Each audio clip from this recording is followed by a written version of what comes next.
Good evening, ladies and gentlemen, and welcome to tonight's regularly scheduled meeting of the Freeport City Council. It is Monday, June 1st at 6 p.m. I will declare that a quorum is present and will officially call this meeting to order. At this time, I would like to ask Councilman Rosso if he will lead us in both the prayer and the pledge.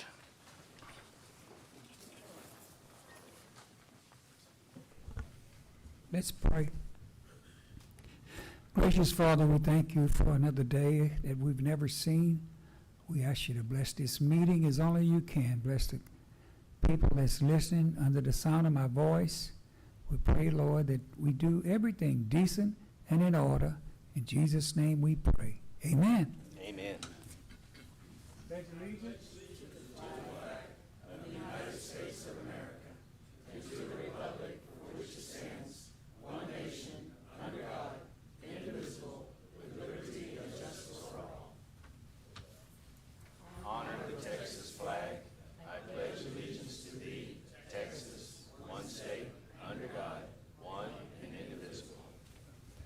Thank you, and you may be seated.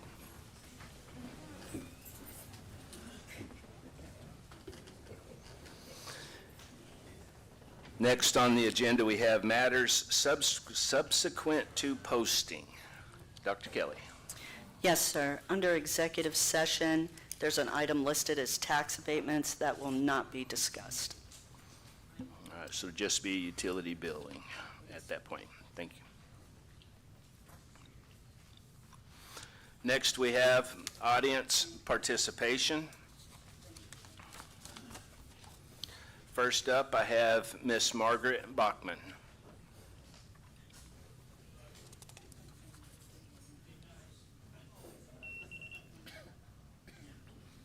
Good evening, Mr. Mayor, Dr. Kelly, Council. My name is Margaret Bachman. I reside at 96 Dolphin Lane. I'm speaking today to respectfully request a reappointment to the Board of Adjustments as a full member. Although my term as an alternate member has expired, I have greatly appreciated the opportunity to serve the City of Freeport in that capacity and would welcome the chance to continue contributing to the board's work. I had not reviewed the agenda for this evening's council meeting because I was already aware that I would be unable to attend due to a prior commitment. As a result, the requirement for my attendance tonight has created a hardship, as it will cause me to be late for that previously scheduled obligation. I appreciate your consideration of my request and thank you for the opportunity to serve the City of Freeport. Thank you. Thank you, Ms. Bachman. Next, we have Mr. Manning Rollerson.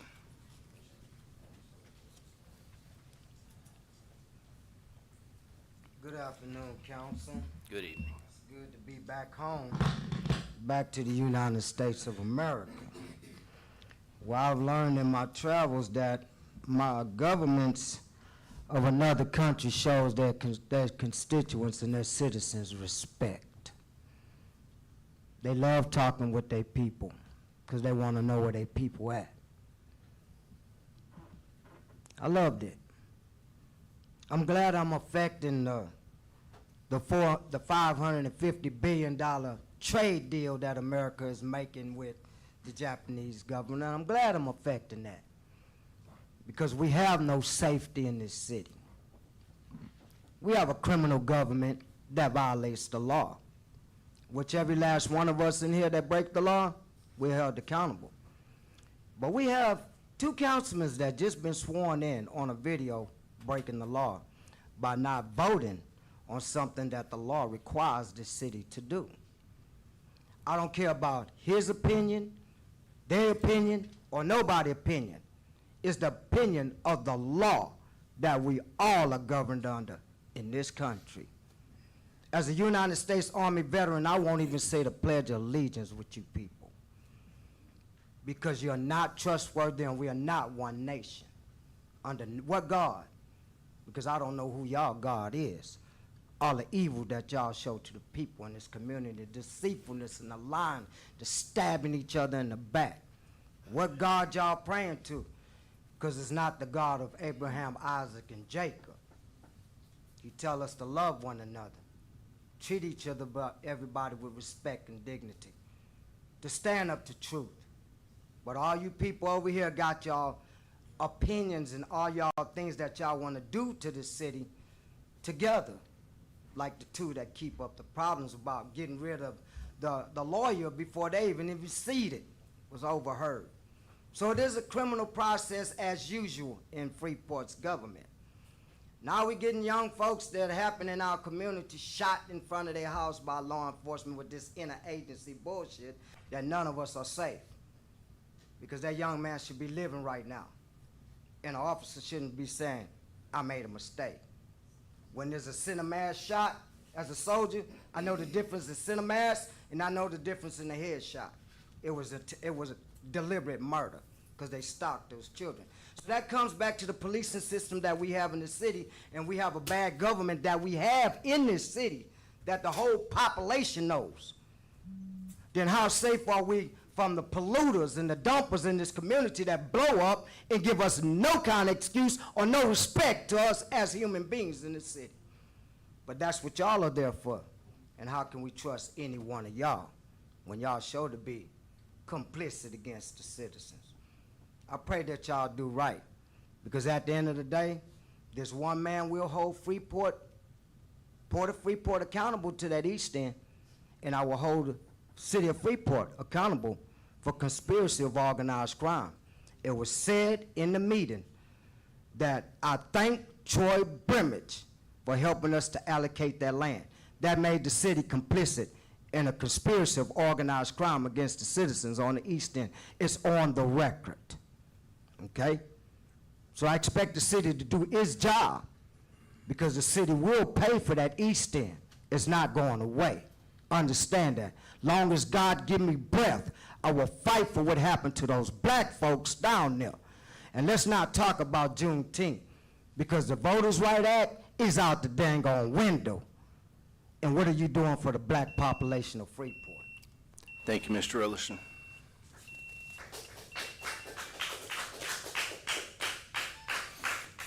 Next, we have Miss Pam Dancy.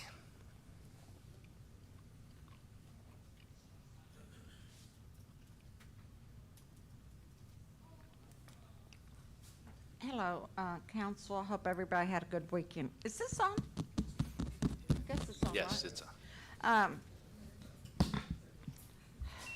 I hate even coming up here and having to talk about this. But out here, when Melanie had her table out there during the voting going on, there was rumors going on that y'all had already conspired that y'all were going to remove our city attorney.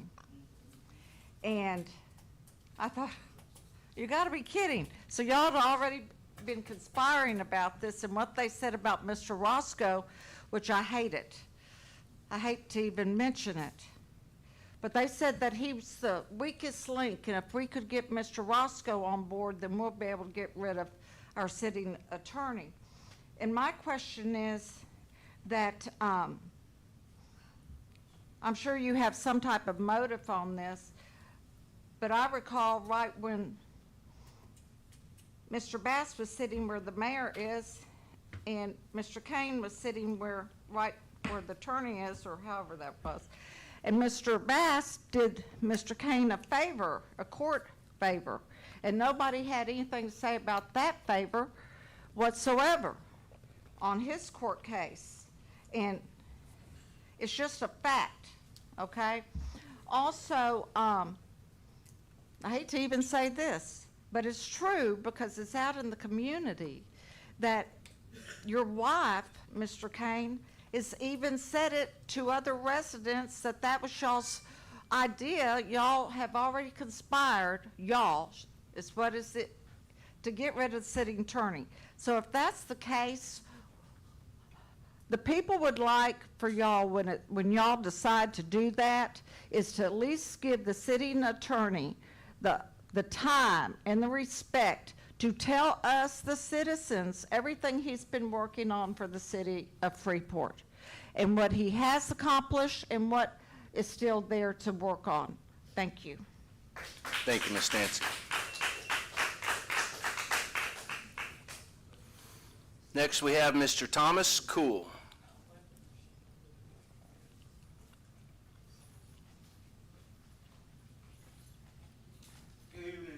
Council. Good evening. I'm gonna pass out some pictures I got for each one of y'all. I want y'all to look at them. Okay.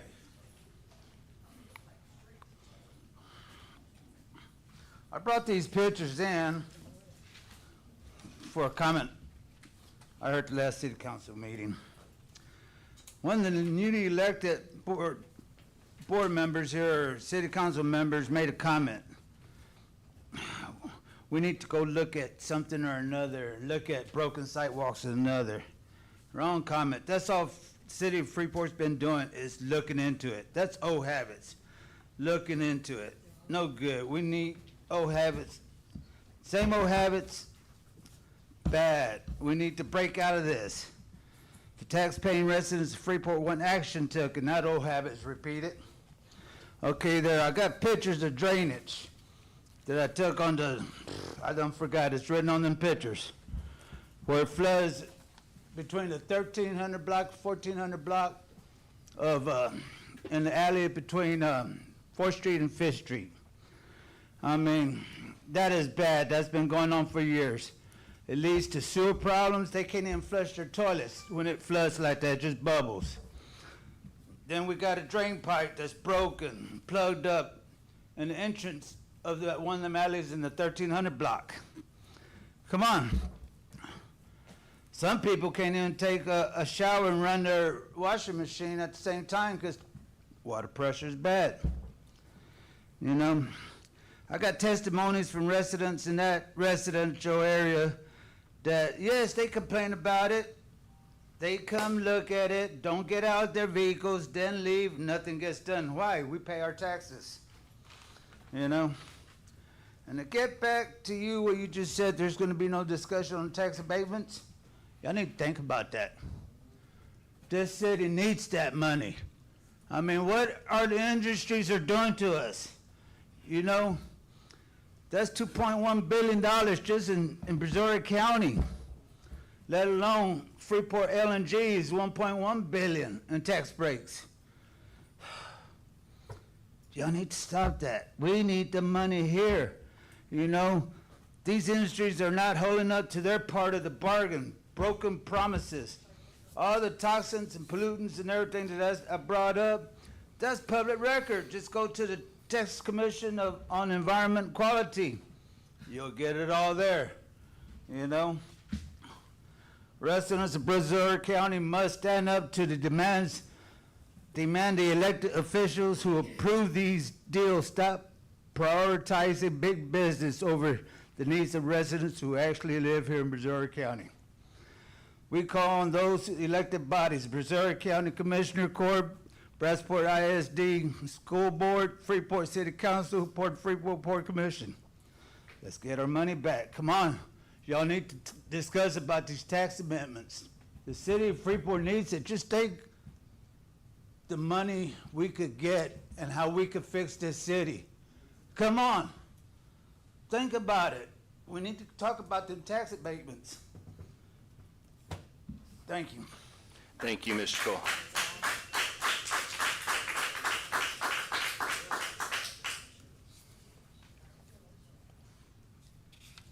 Next, we have Miss Margaret McMahon.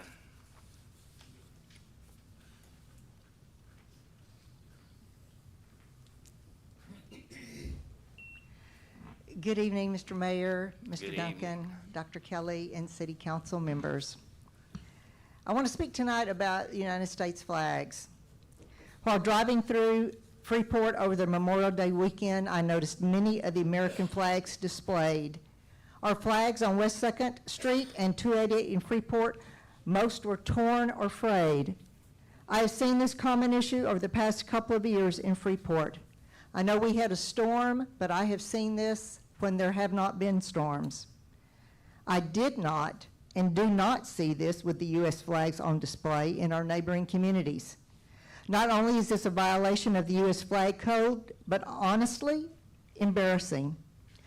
The United States Flag Code is a U.S. federal law which establishes advisory rules for display and care of the flag of the United States of America. I would like to read to you a quote from the U.S. Flag Code section addressing condition of a displayed flag. The flag must be clean, unfrayed, and in good condition. Frayed or torn flags should be destroyed respectfully, for example, a burning ceremony. There is a Freeport organization which holds flag burning ceremonies, as well as many Boy Scouts of America packs in the Brazosport area. I wish to suggest an addition to the standard operating procedures for taking down and replacing the U.S. flags. After removal, set aside the ones which are torn and frayed. Count how many are damaged. Then, if enough is in stock, replace them. If not, timely place an order. This allows plenty of time for them to be received prior to the next holiday when they are displayed. Or better yet, check your computerized assets management system. Most let you set a baseline inventory level for items. Once that baseline is reached, the system triggers the need to place a restock order. I am aware some have been ordered yet not received in time for the Memorial Day display. However, engaging in a proactive practice of maintaining a U.S. flag's inventory prevents this lapse from happening. For years, the city has sought suggestions to improve Freeport's image. Something as simple as what I've suggested and paying attention to details would help. And that includes the items of concern the gentleman prior to me addressed. We need to take pride in our city. If we don't have a preventive maintenance program where we do routinely checks, monthly, quarterly, semi-annually, annually, we need one. We need to get one in place so we don't look like we're not inviting for people to live, work, and recreate. Thank you for your attention. Thank you, Ms. McMahon.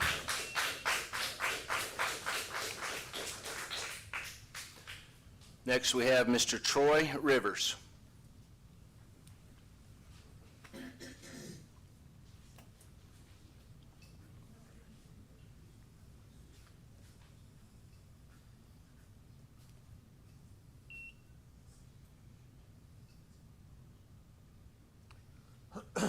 Good evening.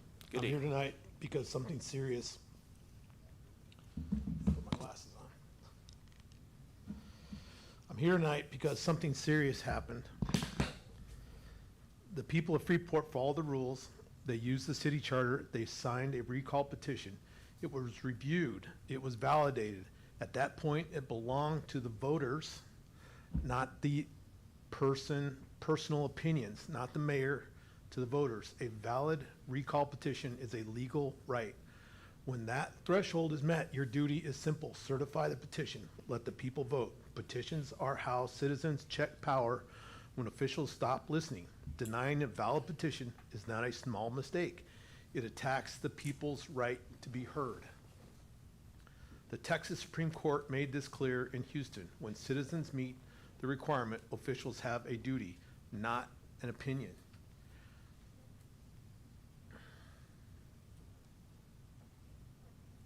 A duty, it's not about protecting each other, it's about following the law. Yet, we watched officials block a vote. Worse, the mayor targeted by the recall spent 10 minutes saying he wasn't corrupt, then voted to block the petition. History remembers Nixon saying, "I'm not a crook." But trust isn't restored by speeches, it's restored by accountability. If you must defend yourself, don't block the public's judgment. You can't be the accused, judge, and gatekeeper. You should have recused yourself. A truly innocent person welcomes a vote. This is bigger than one mayor. Its citizens follow every rule and are still denied. The process is fake. Blocking accountability is self-preservation. If you break the law in public, how can we trust private sessions? If you block the law in public, how can we trust private sessions? It's not just a petition. It's trust in every decision. Is blocking this worth your integrity? You'll answer to voters and yourself. Correct this. Let the people vote. Stand with citizens or lose the faith of those you serve. Thank you. Thank you, sir. Next, we have Mr. Sam Reyna.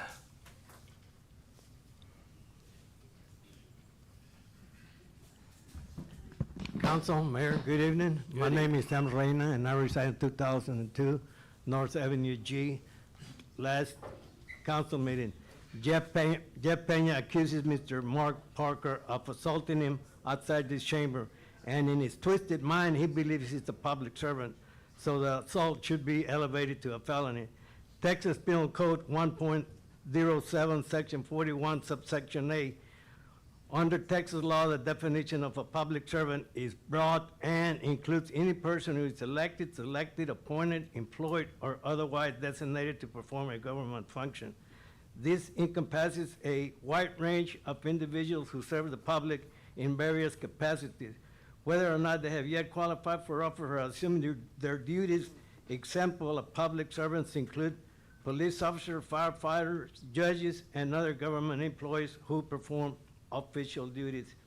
The Texas Penal Code further classifies that a person is presumed to know that someone is a public servant if that individual is wearing a distinctive uniform or badge indicating their status. This presumption always plays a significant role in cases involving assault on public servants, as it establishes awareness of the victim's official capacity. Texas Penal Code 2201, Section B, subsection 1, assault is elevated to a third-degree felony because the victim is a public servant performing official duties. It is important to note that this felony elevation applies only when the accused is aware that the victim is a public servant and that the victim is engaged in the lawful discharge of official duties. The law presumes that a person knows the victim's status if the public servant is wearing a distinctive uniform or badge. This presumption helps prosecutors establish the necessary mental status for the offense. The mental state of the accused is a critical element in assault cases. Texas law requires that the person commits assault intentionally, knowingly, recklessly, meaning the accused must have acted with awareness of disregard for the risk of causing harm. This standard ensures that accidental or purely negligent acts typically do not rise to the level of a criminal assault. And that's all it was. Mr. Parker accidentally bumping Jeff's Miss Debbie. There was never no assault, especially of a public servant. Jeff considers himself a public servant because he announced he was running for mayor next year. If that's the case, I am now announcing that I'm running for president of the United States in 2028. So that makes me, this announcement, I am now a public servant. That's just BS. For Mr. Peña to be considered a public servant, he has to have some type of identification of public servant status. And I'm 100% sure you don't have an ID. Will the council and the gallery join me in a prayer for Mr. Jeff Peña? Heavenly Father, take your child, Jeffrey Peña, into your loving arms. Guide him, give him peace of mind, protect him from all evil. And we pray, Heavenly Father, that you cure him of his illness. In your name we pray, amen. Amen. Thank you, Mr. Reyna.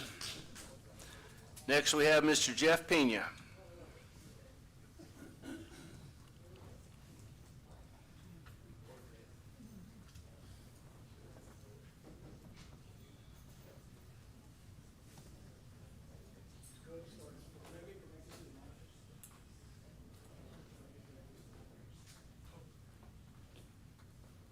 Can I get connected to the monitor?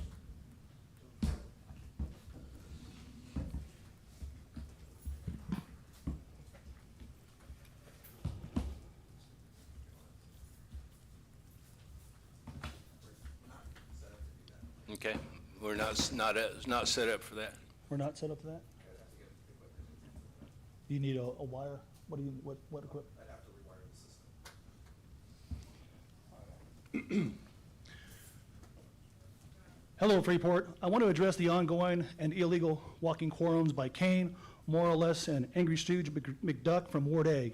Just heads up, you will all be reported to the Attorney General for your blatant and recorded violations of open meeting laws, which is punished by $2,500 and up to 6 months in jail, by the way. So keep it up. I'm watching and will be reporting the three of you. And Winston, this is my friendly warning to you, my friend. Don't trust these three. Just remember that old saying, you are known by the company you keep. So, that said, I want to ask why Larry and Nicole sat up here at the last meeting and pretended that they didn't know who asked to put the recall vote on the agenda and tried to throw both the city manager and the city attorney under the bus. It was plainly clear that these two were playing stupid. Believe me, you fooled nobody. Both Dr. Kelly and Mr. Duncan, our esteemed city attorney and military veteran city manager, stated that neither of them were responsible for it being on the agenda. And I know how this works. And anybody watching the charade could tell someone on the city council requested it.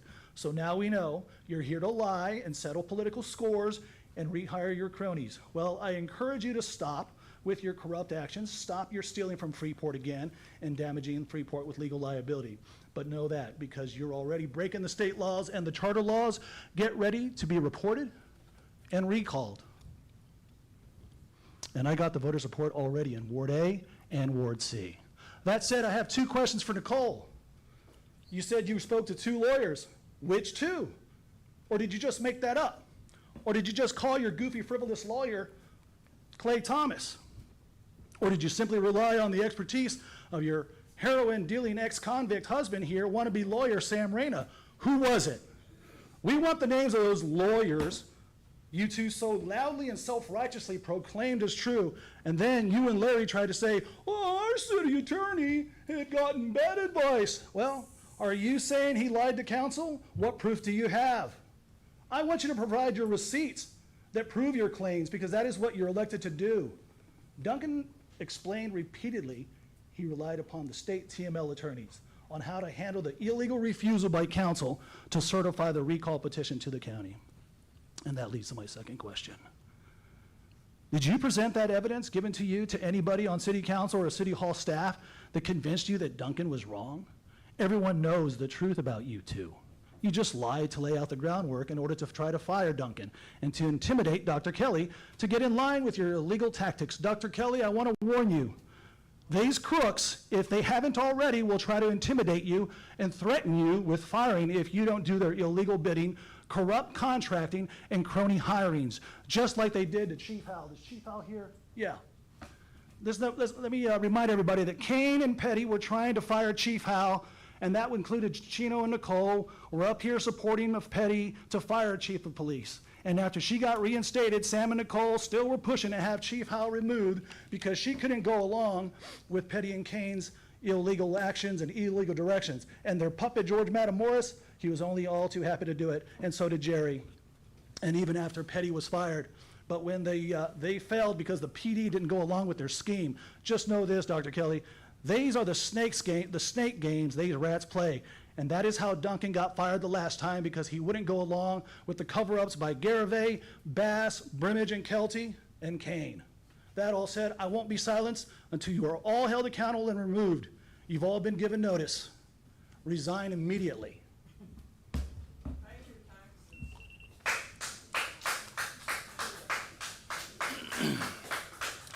Miss Diane McLeister, you have on here that you wanted to speak before the agenda, that for the appointment?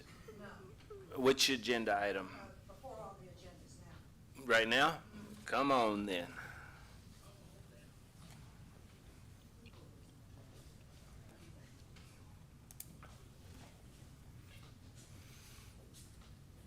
That makes it easier on me. Yeah, it does. Good evening, Mayor, Council. Diane McLeister, 97 Dolphin, Freeport. I wanted to clean up some incorrect information that's being spread around. Texas does not have a statewide short-term rental law. The state defined a short-term rental as less than 30 days and requires to pay hot tax. The state gives local city councils the right to dictate operational rules through ordinances and zoning. Because the state doesn't have a state statute to define short-term rentals, the state hot tax definition is normally used. House Bill 1905, passed in 2015, hotel means building in which members of the public obtain sleeping accommodation. The term includes hotel, motel, tourist home, lodging house, and rooming houses. Subsection B, Chapter 351 and 352 include the word short-term rentals. This is a subsection. Short-term rental means the rental of all or part of a residential property to a person who is not a permanent resident. A permanent resident is someone who rents more than 30 consecutive days. A residential property can include mixed-use real estate. Mixed-use properties combine real estate housing with non-real estate, such as commercial, retail, office, civic space within a single building, sometimes called retail residential, which are sometimes used in Main Street programs. Thank you. Thank you.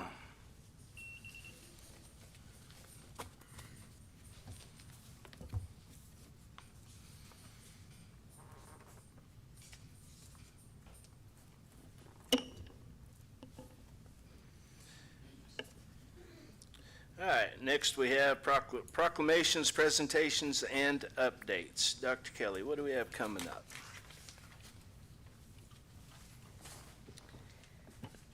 May 20th through June 20th at the Freeport Historical Museum, we have the Juneteenth exhibit.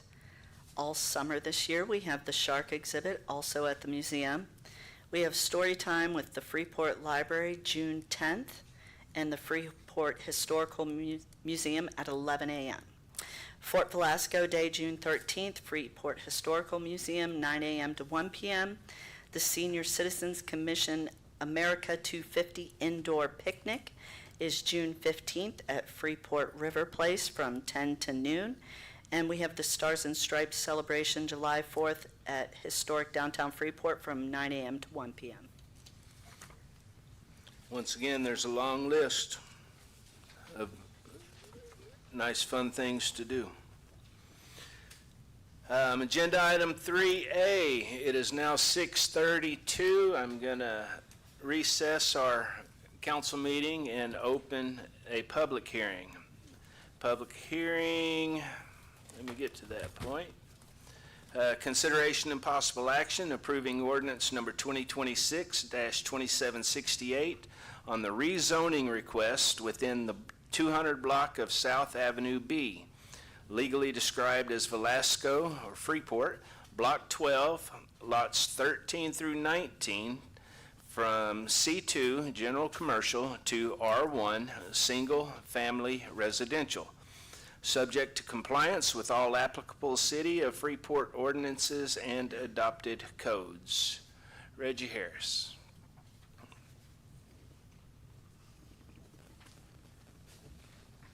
All right, thank you, Council, Dr. Kelly, citizens of Freeport.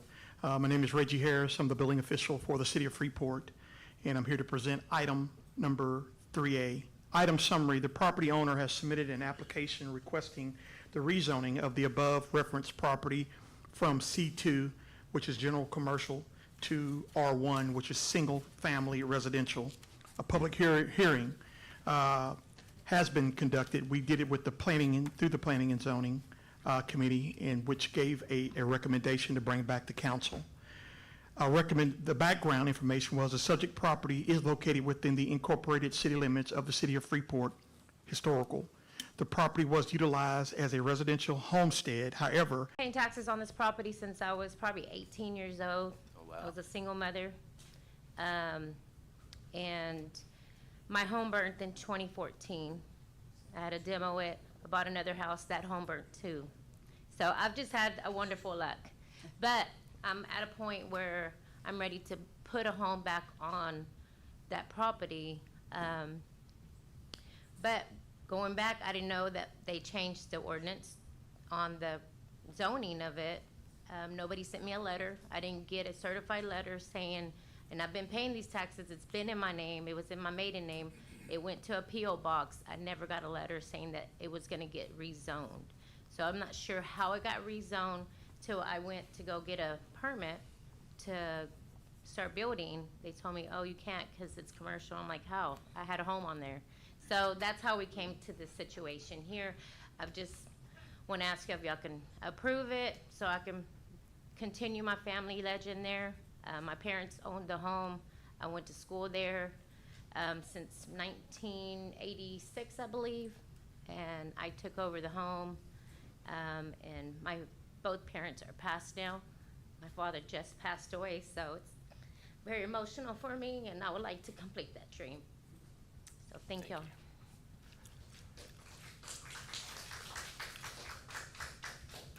Council, do you have any questions or comments for Ms. Vela or Mr. Harris? Did this go before the planning? Yes. Yes, sir, it did. The recommendation?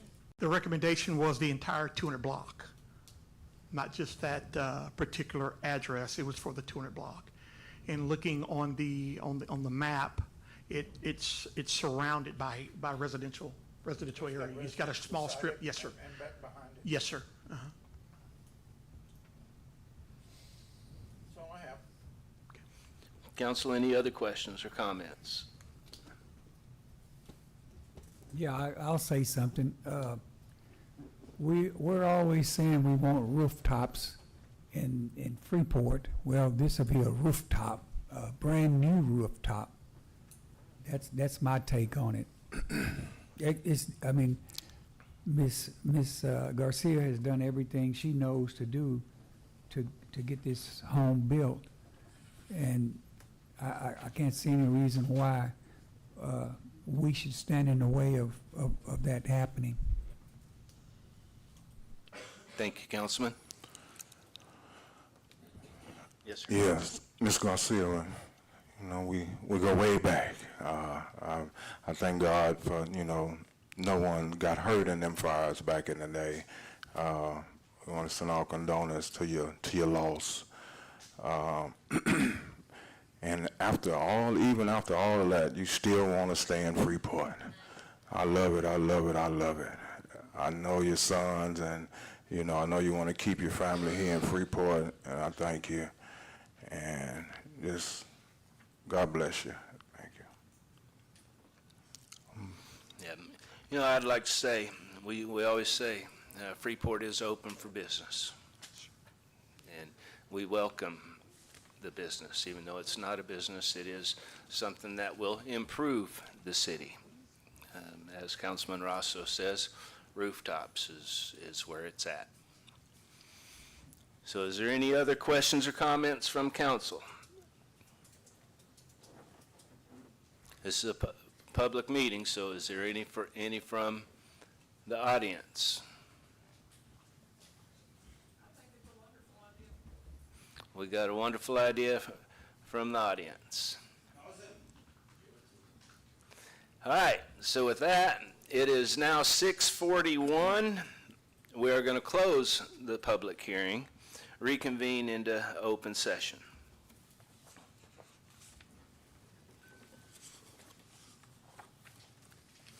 Which brings us to agenda item 4A, consideration and possible action approving ordinance number 2026-2768 on the rezoning request within the 200 block of South B, legally described as Velasco, Freeport, Block 12, lots 13 through 19, from C2, general commercial, to R1, single family residential, subject to compliance with all applicable City of Freeport ordinances and adopted codes. Mr. Harris, did you want to read back through it, or? Yes, sir. I mean, I could just give a brief summary. If you give a brief, If that's okay. that'd be That's fine. acceptable. Yes, sir. Again, the property owner has submitted an application requesting the rezoning of the above property from a C2 to an R1. We did hold a public hearing again before the Planning and Zoning Commission, which overwhelmingly voted to approve the recommendation to council for approval of this project. I would like to add that under special consideration is that the young lady did do everything right and proper. She came into the office with her application for a home. Unfortunately, I was the one that had to give her the bare news of not able to approve it based on zoning. The question immediately came out, well, when was this? When did this happen? Spoke with her, told her what she needed to do before the planning and zoning. We all know that there's a fee to be able to do that. Young lady wrote the check right there on the spot to make sure that it went before the planning and zoning, in which it did. So all this to say that she's been very, very patient, very, very willing to do the right thing. I've seen her vision of a home. We're talking about a nice home, very nice home, that again would sure look nice in the city of Freeport. And again, I've read the staff recommendation, of course, is to approve the recommendation that came before the planning and zoning. Again, I understand what the vision is for Freeport. Again, more rooftops. And again, my personal opinion is that this is a great opportunity for someone who's wanting to do the right thing within the city of Freeport with her, not only herself, but she's bringing children with her. And so to me, that's a wonderful thing. Thank I you. close. Council, is there a motion? I make a motion to approve. We have a motion to approve by Councilman Davis, A second. second by Councilman Rosso. Any further discussion needed on this, gentlemen and ladies? I'm sorry about that. Hearing none, I will call the vote. All those in favor to approve, state aye. Aye. All opposed, state nay. Motion passes unanimously. Congratulations.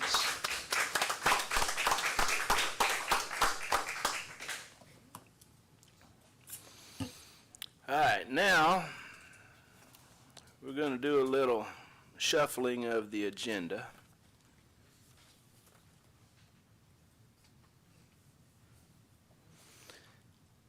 Due to the fact that a majority of the people that are here are here for agenda item 4E. I'm going to go ahead and move that to the next item on the agenda. 4E is consideration and possible action approving resolutions, appointing and reappointing members to various boards and commissions. Dr. Kelly. Yes, thank you. Terms have expired on the following Freeport boards: the Planning and Zoning, Freeport EDC, the Board of Adjustment, the Historic Commission in Main Street, and the Parks and Recs Beautification Board. These terms expired on May 31st, 2026. There are several positions left vacant due to members stepping down before their term expired. At this time, the memo was created. The city has received applications from individuals who are interested in serving on these boards and commissions. Additionally, board representatives wish to provide recommendations based on matters discussed at their respective boards and commission meetings. Thank you, Dr. Kelly. We have quite a few people that have applied, and at this time, I am going to offer the opportunity to come up and speak if you would like. Tell us a little bit about yourself, what board it is or boards you are interested in, and why you think we should pick you. Ronnie Martin, coming on up. Ronnie Martin, 1850 West 8th Street. I have to stop and think where I live. I'm at work so much. I'm asking to be reappointed to the EDC board. I've served one full year, or one full term. What I've brought to the board is I own a retail place. I understand retail. I understand contracts, CAM, the stuff that goes along with when we're trying to get a business to move here. I'm using my contacts from when I owned my other business, which dealt with large corporations and chain stores. I think I've done a pretty good job. I've tried, and I'd ask to continue that for the city of Freeport. I believe we can bring this back to a commercial area that will work for everybody. Thank you. Thank you, Mr. Martin. Come on up, Mr. Hayes. Kenneth Hayes, 414 Mystery Harbor. Serving on the Board of Adjustments. I think I finished somebody's term, and then I did it last term. But I've enjoyed it. I think we're doing our part to help our code enforcement to clean our city up, and I want to continue. Thank you, sir.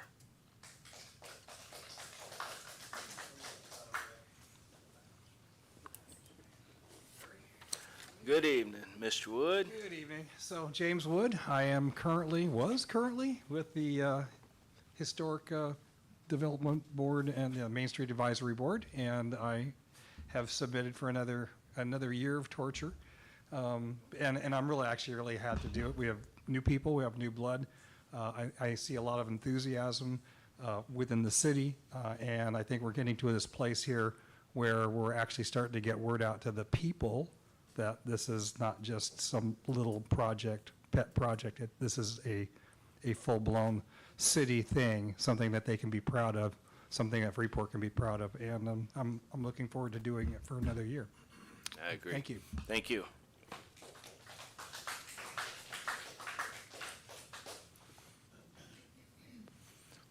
Mr. Tyner.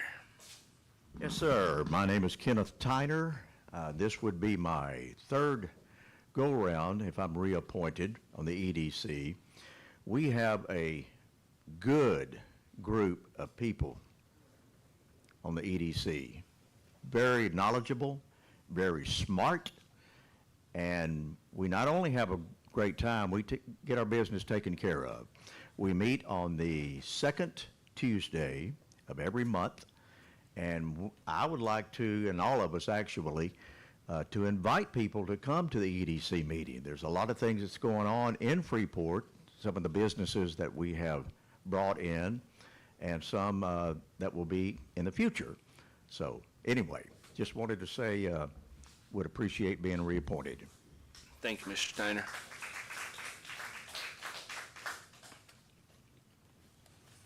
Ms. Richardson.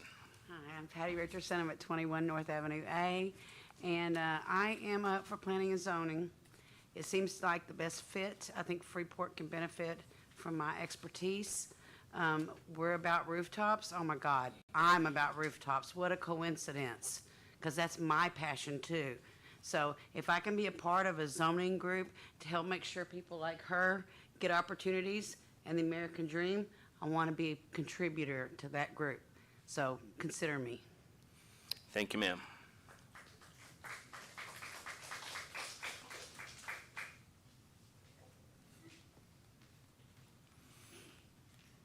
I'm sorry, I don't know your name. That's all right, that's all right. My name is Vanessa Warwick. Vanessa. I live at 410 South Avenue C. Oh.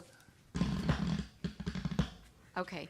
Vanessa Warwick, 410 South Avenue C, and I just opened Repurposeful at 402 South Avenue B facing Velasco. I had applied for Rex and beautification. Yeah, I think that Parks and Beautification. It's kind of my jam. It's what I do. I take stuff that's been donated that maybe someone would have thrown away, and I make it beautiful, and then I provide funds for people in situations. I see beauty, I see potential, but I also see the reality of the work that needs to be done. I moved here a year ago with 5 kids in tow. 3 of them have moved out, which is down to 2. But I'm going to be here a while, and I would like to participate in the conversation and in the city, and making this my home is where I am now, for my nonprofit and for my family. So Great. that's it. Welcome to Freeport. Thank you.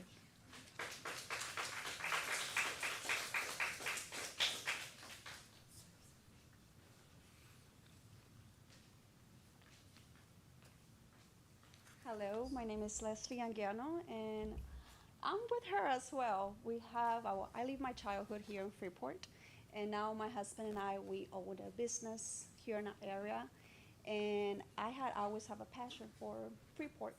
So I would love to participate and help.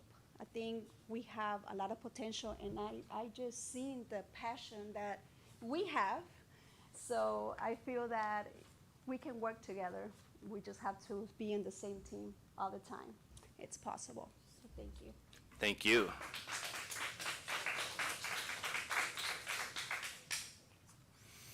Now I'm gonna go down the list. If you don't want to come up and talk, that's fine. Just say, not now. But if you do, this is your time. Mr. Andrew Dill. You don't have to.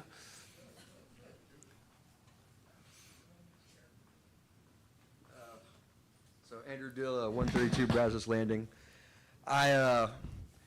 This one came as a surprise to me because I actually do not know how many years I've been on the planning and zoning now. I think the last time my reappointment happened, I put on the application, I want to amend the Volstead Act and remember the Maine, and y'all voted for it. So I'm glad that, we've got this rule here. Once in a while, I think we've got a good board. Things go smoothly, our meetings go quick. Wouldn't want to be at your meetings. Once in a while, we get to have something important. This lady's house. The staff recommendation was to change a number of, we looked at it, said the whole 200 block needs to be rezoned. And I think that was a good thing.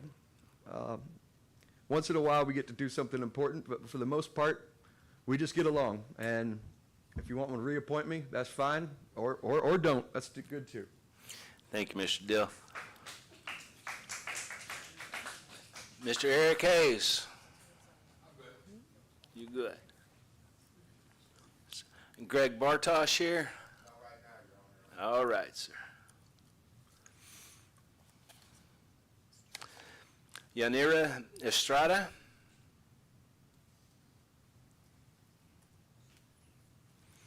Miss Susan Landers?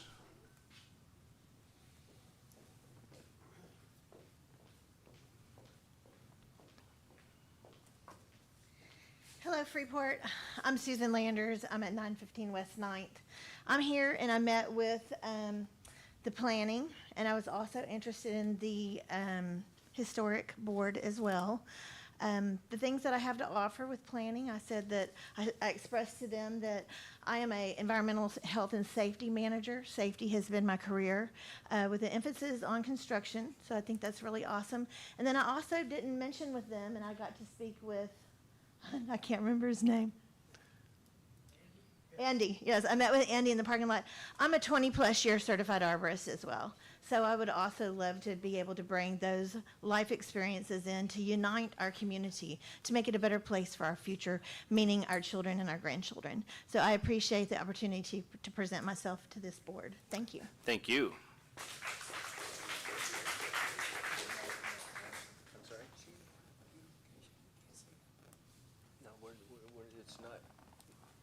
This is not a time for back and forth. We're just giving them the opportunity to come up and introduce themselves and tell us a little bit about them. Speak in your mic, please, sir. The reason why I ask, you're applying for beautification?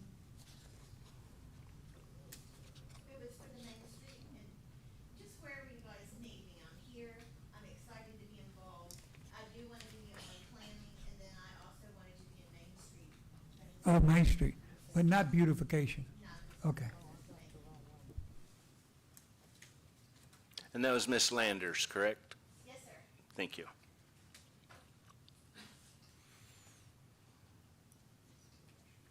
Jeff Pena?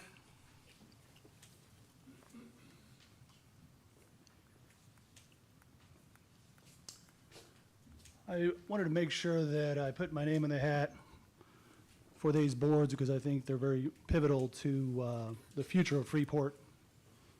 And the truth of the matter is it's the water. And we got to make sure that our programming is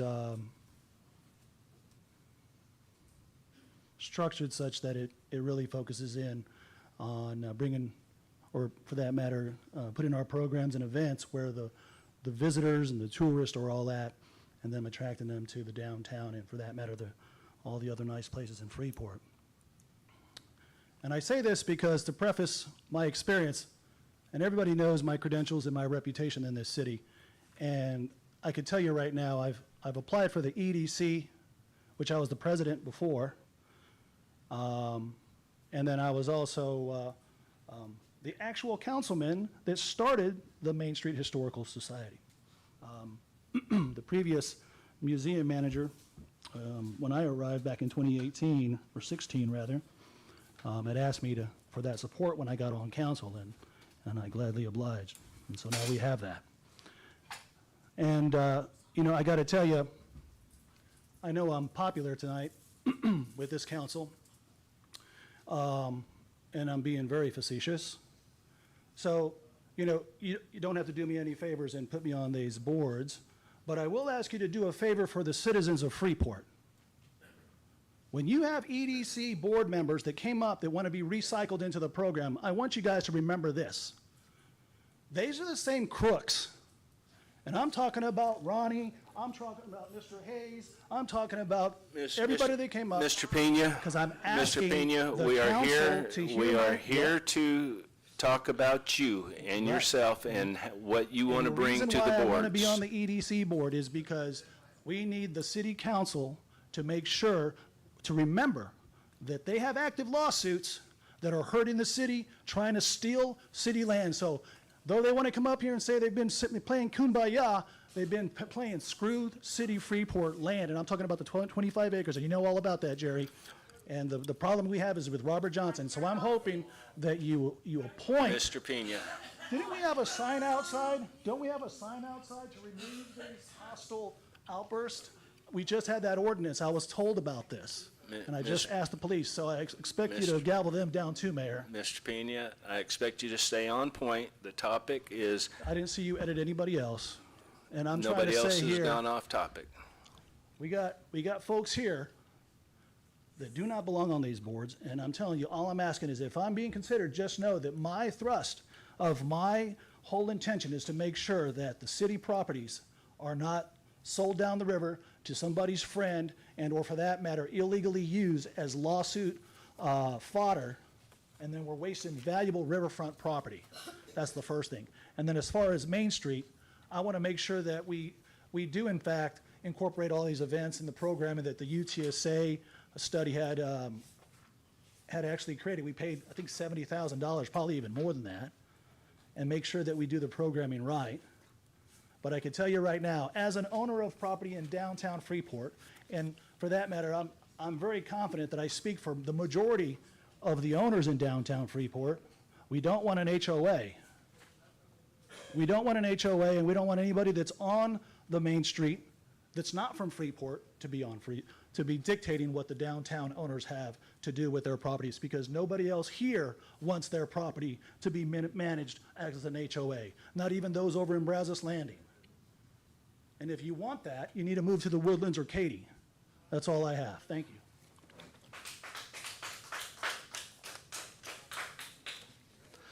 Next, we have Miss Flora Green. You good?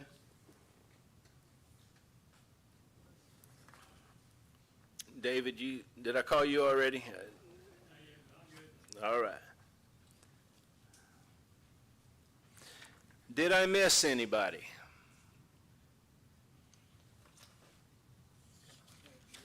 Hold on. There was Mr. Frazier, Ralph Frazier. Are you here tonight? I didn't think I saw him. Don't sit down.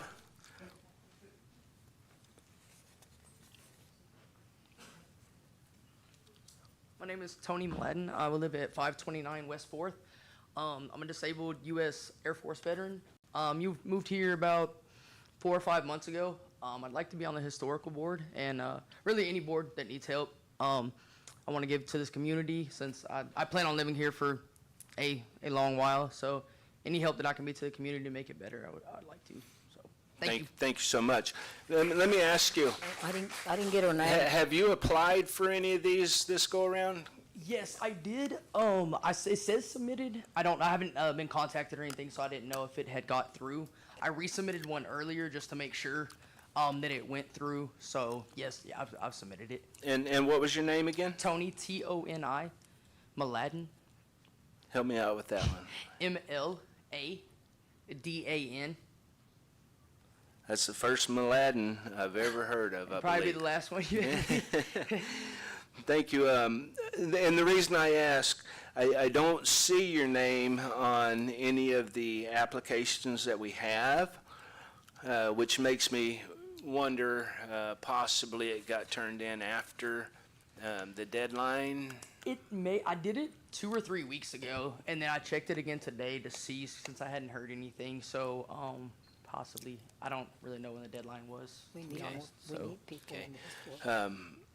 Thank you for coming. Thank you. For coming up and talk. Appreciate it, thank you. Thank you for wanting to get involved.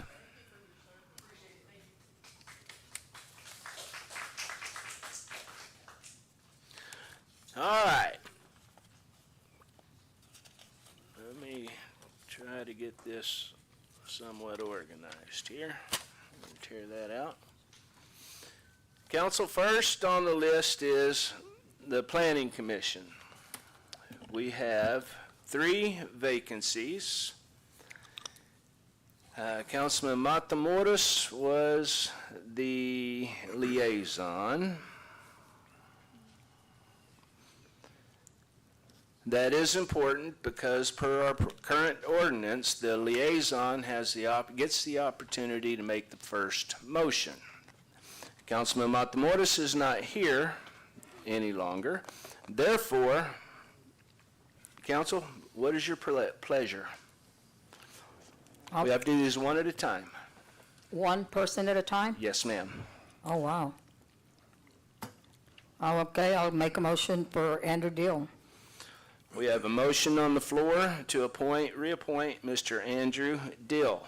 Is there a second? Second.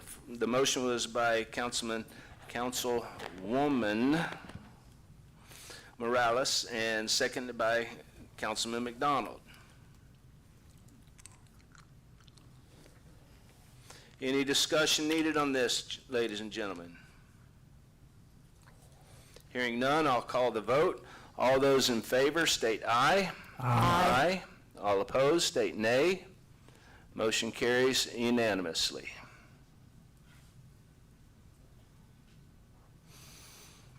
We got 2 more to fill. Council, what's your pleasure? I'll make a motion Yes, sir. to appoint Patty Richardson. Okay, we have a motion to appoint Miss Patty Richardson by Councilman Davis. Is there a second? I'll second. Seconded by Councilman Rosso. Any questions or comments needed? I'll just, Go ahead. yeah, I was just listening to the applicants, and Ms. Richardson, I think she is in real estate, and, you know, she has a lot of knowledge of that, been doing that a while, and, you know, I think she'd be good for planning and zoning with her background. I don't disagree with you. Any other questions or comments? I'll call the vote. All those in favor state aye. Aye. All opposed state nay. Nay. Motion carries 4-1. I'm sorry, Ms. Richardson? Mine's a nay. I'm sorry? Mine's a nay. Okay, so 3-2, still passes. I would like to make a motion to reappoint Mr. Eric Hayes, and I'll look for a second. Second that. I'll second. Go ahead. Seconded by Councilman McDonald. Any discussion needed, ladies and gentlemen? Hearing none, I'll call the vote. All those in favor state aye. Aye. All opposed state nay. Motion carries unanimously. So for the Planning Commission, Mr. Andrew Dill, Mr. Eric Hayes, and Miss Patty Richardson. Congratulations. Next, we go to the Economic Development Corporation, the EDC, where I am the liaison. So, excuse me. So am I the liaison for the Planning Commission? We don't know yet. Oh, That'll be 4-H or something like that. We'll make that determination. So on the Economic Development Corporation, the EDC, contrary to what some people think, the EDC is a group of guys that really work hard and work well together. I've been a liaison for the EDC for several years. I missed one, maybe two meetings in that time. And I can tell you this group of guys and the one lady, I'm sorry, really work good together and have the city at heart. So I would like to see the current board stay together, but I can only make one motion at a time. So I'm going to start off with Mr. Ronnie Martin, and I'm going to ask for a second. second. Seconded by Ms. Morales. Any discussion needed on this, ladies and gentlemen? Hearing none, I'll call the vote. All those in favor state aye. Aye. Aye. All opposed state nay. Motion carries 5-0 unanimously. Council? I move to put Mr. David McGinty back on. Mr. McGinty. A motion by Mr. McDonald. Second. Seconded by Ms. Morales. Any discussion needed on this? Hearing none, I'll call the vote. All those in favor state aye. Aye. Aye. All opposed state nay. Motion carries unanimously. Make a motion to go ahead and keep Ken Tyner. We have a motion to reappoint Mr. Tyner, made by Councilwoman Morales. Seconded by Councilman McDonald. Any discussion on this one? Hearing none, I'll call the vote. All those in favor state aye. Aye. Aye. All opposed state nay. Motion carries unanimously. So, with the EDC, the reappointments are going to be Mr. Ronnie Martin, Mr. Kenneth Tyner, and Mr. David McGinney. Thank you all for your work.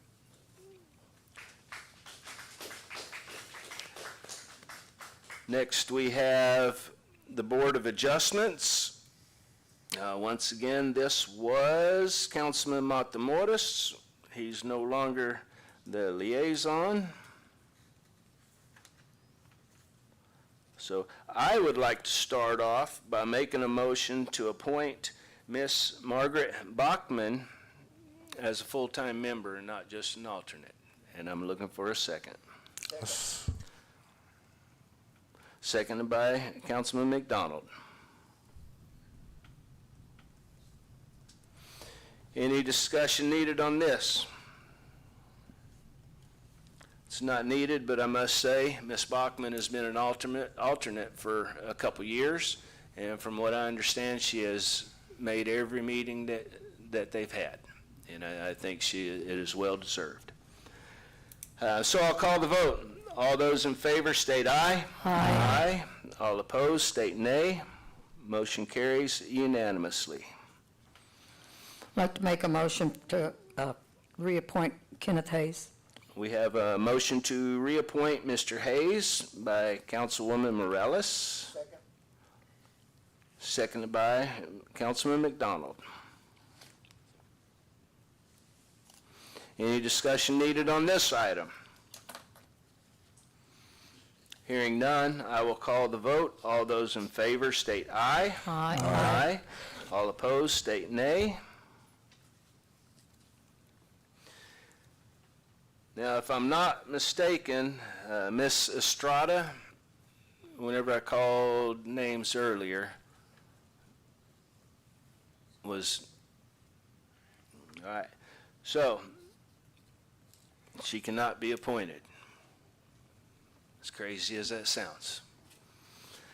So at this point, Mr. Kenneth Hayes and Margaret Bachman will be two new members of the Board of Adjustments. You have a look on your face. Well, we had talked about Con McLeister, he's an alternate, trying to get him in, but he didn't know it at the time. Fill out the application. Well, we still have an open position, so we'll attack that at a later meeting.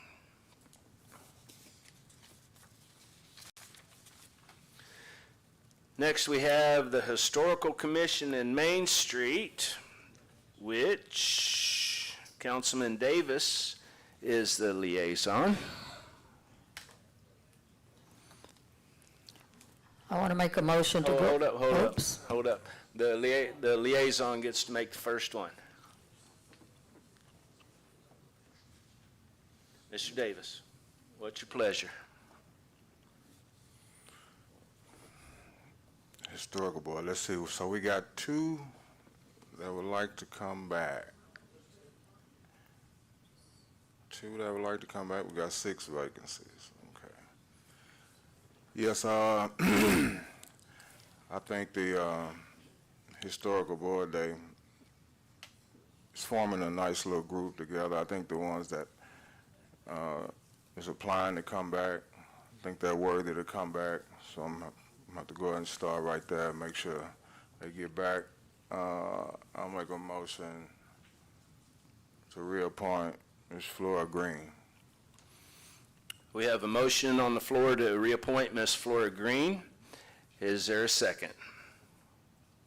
I will second it.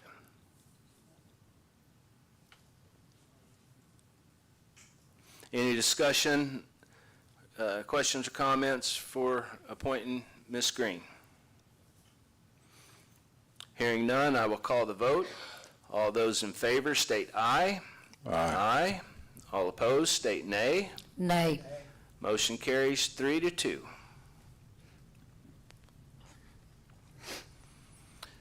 I would like to make a motion to reappoint Mr. James Wood.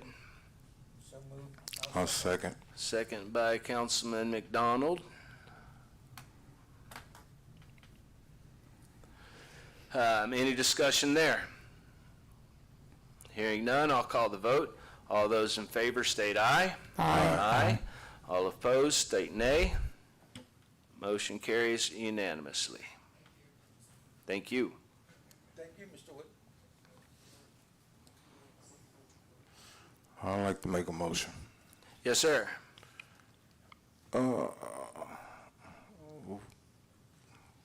What is the young lady back there in the black? What was her name? Miss, What'd she say? Leslie. Leslie. Yeah, I'd like to make a motion to appoint Leslie. She came to the meeting, last meeting. You know, she got some bright ideas, business owner. You know, I think she'll be a good fit for that board. And she clicked well with the people that was on there, so I think they really liked her. I think they'll get some, get some stuff going now. and I will second that. What was her name? Leslie Anguiano. The first one, Leslie. This one? Oh, Leslie Anguiano. Any discussion needed on that, ladies and gentlemen? We'll call the vote. All those in favor state aye. Aye. All opposed state nay. Motion carries unanimously. Can I make a motion? Yes, ma'am. Susan Landers. A motion to appoint Ms. Susan Landers. Is there a second? Second. Second by Councilman McDonald. And Any discussion needed there? Miss Susan is here, right? Yes. So I'll call the vote. All those in favor state aye. Aye. Aye. All opposed state nay. Motion passes unanimously.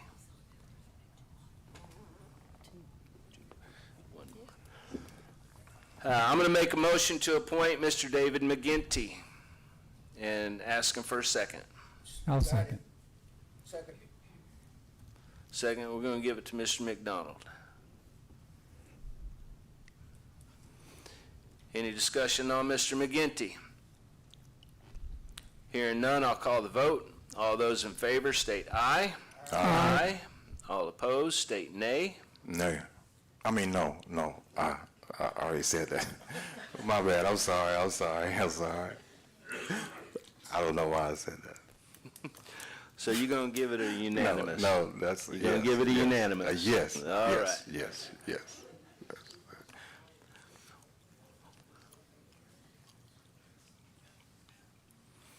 We have one more spot.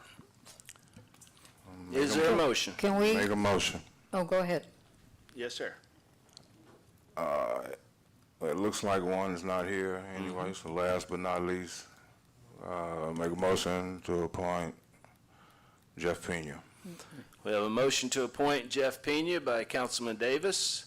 Is there a second?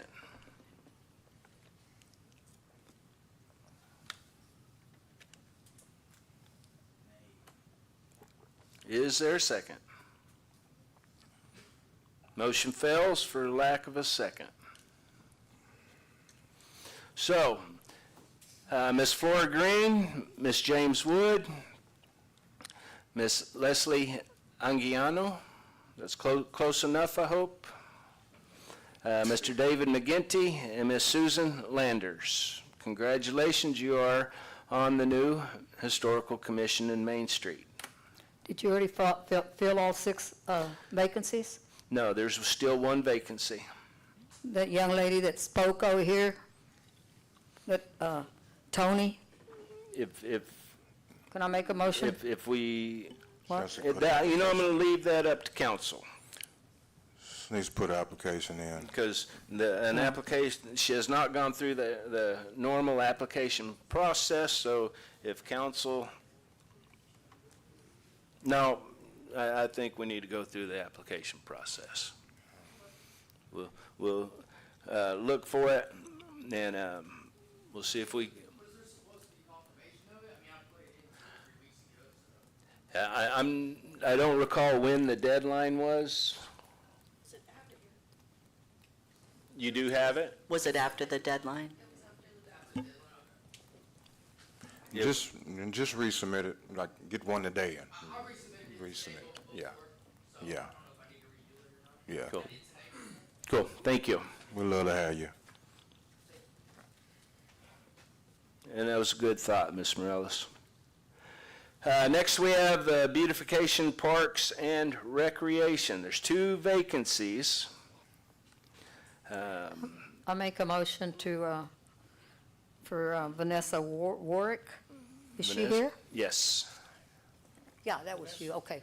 I'll second. We have a motion by Councilwoman Morales to appoint Miss Vanessa Warwick. Is there a second? I'll second. Which one of y'all want that? It don't matter. We're going to give it to Councilman Davis this time. Put it to Davis. Any questions or comments on appointing Miss Warwick? I just thank you for coming to Freeport, and thank you for applying. That is one crucial, that's one crucial beautification is real crucial to Freeport, and we need minds like you on that board, because beautification can just be the spark here in Freeport that can just, start the attraction. It's just like your home. If you take care of your home, you feel better about yourself. When you're riding through Freeport, you'll feel better about Freeport, and people feel better about coming here and wanting to start businesses here, wanting to live here. Beautification, we need to, make that a priority here in Freeport. That's a start to spark the light. Thank you. Thank you, Can I Councilman. say something? Yes, sir. Vanessa, are you aware what time the meetings are? No, Fridays at 10 o'clock.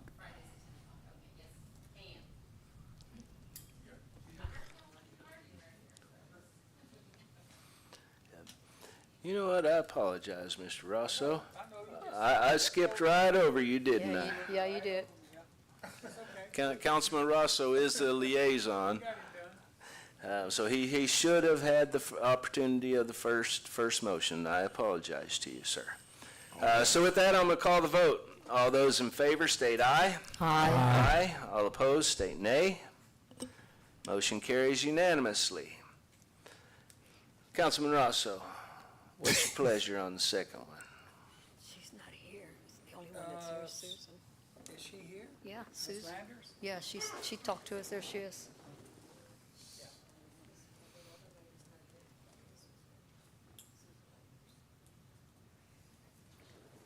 So we have a motion on the floor to appoint Ms. Susan Landers. Is there a second? Second. Second by Councilwoman Morales. Any discussion on this? Hearing none, we'll call the vote. All those in favor state aye. Aye. Aye. All opposed state nay. Motion carries unanimously. So added to Beautification, Parks and Rec Board, we have Miss Susan Landers and Vanessa Warwick. You know, this is a board that was not active for many years.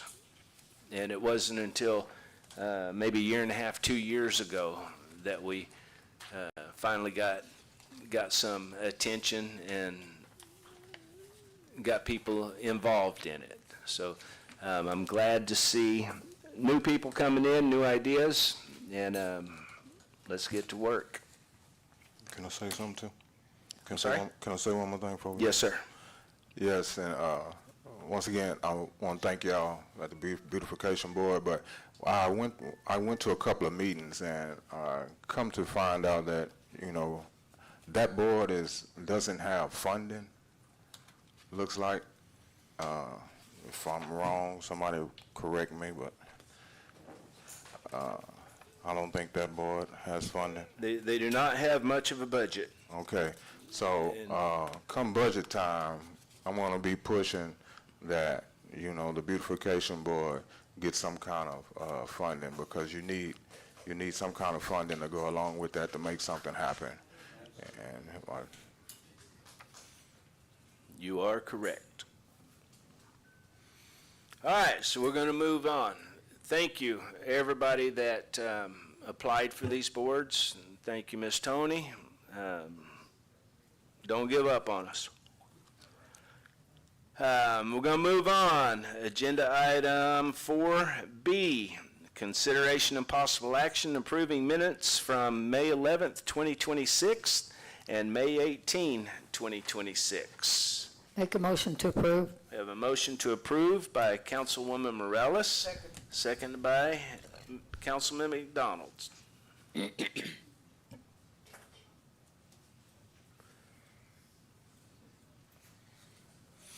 Any discussion needed on this, gentleman and lady? I apologize. Hearing none, I'll call the vote. All those in favor state aye. Aye. All opposed state nay. The motion carries unanimously. Moving on to 4C, consideration and possible action to set the fiscal year 2026 through 2027 budget workshop dates. Ms. Hurst. Good evening, Mayor and Council. Good evening. This year, staff is striving for improved collaboration, communication, and long-term planning during the fiscal year 2026 through 2027 budget development process. In an effort to work proactively and collaboratively with City Council throughout this budget cycle, staff recommends establishing 2 separate budget workshop dates, June 13th, 2026 and July 11th, 2026. These workshops will provide an opportunity for detailed discussion of departmental requests, financial priorities, capital needs, and overall budget planning to help ensure a thorough and transparent budget development process for the upcoming fiscal year.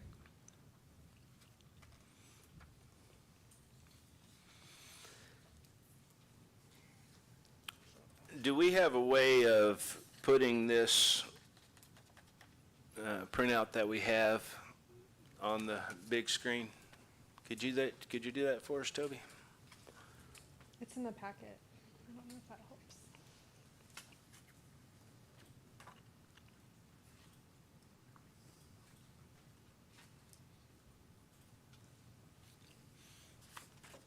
While he's doing that, I want to put it up so y'all can see the dates and the process, as well as those that are watching from home.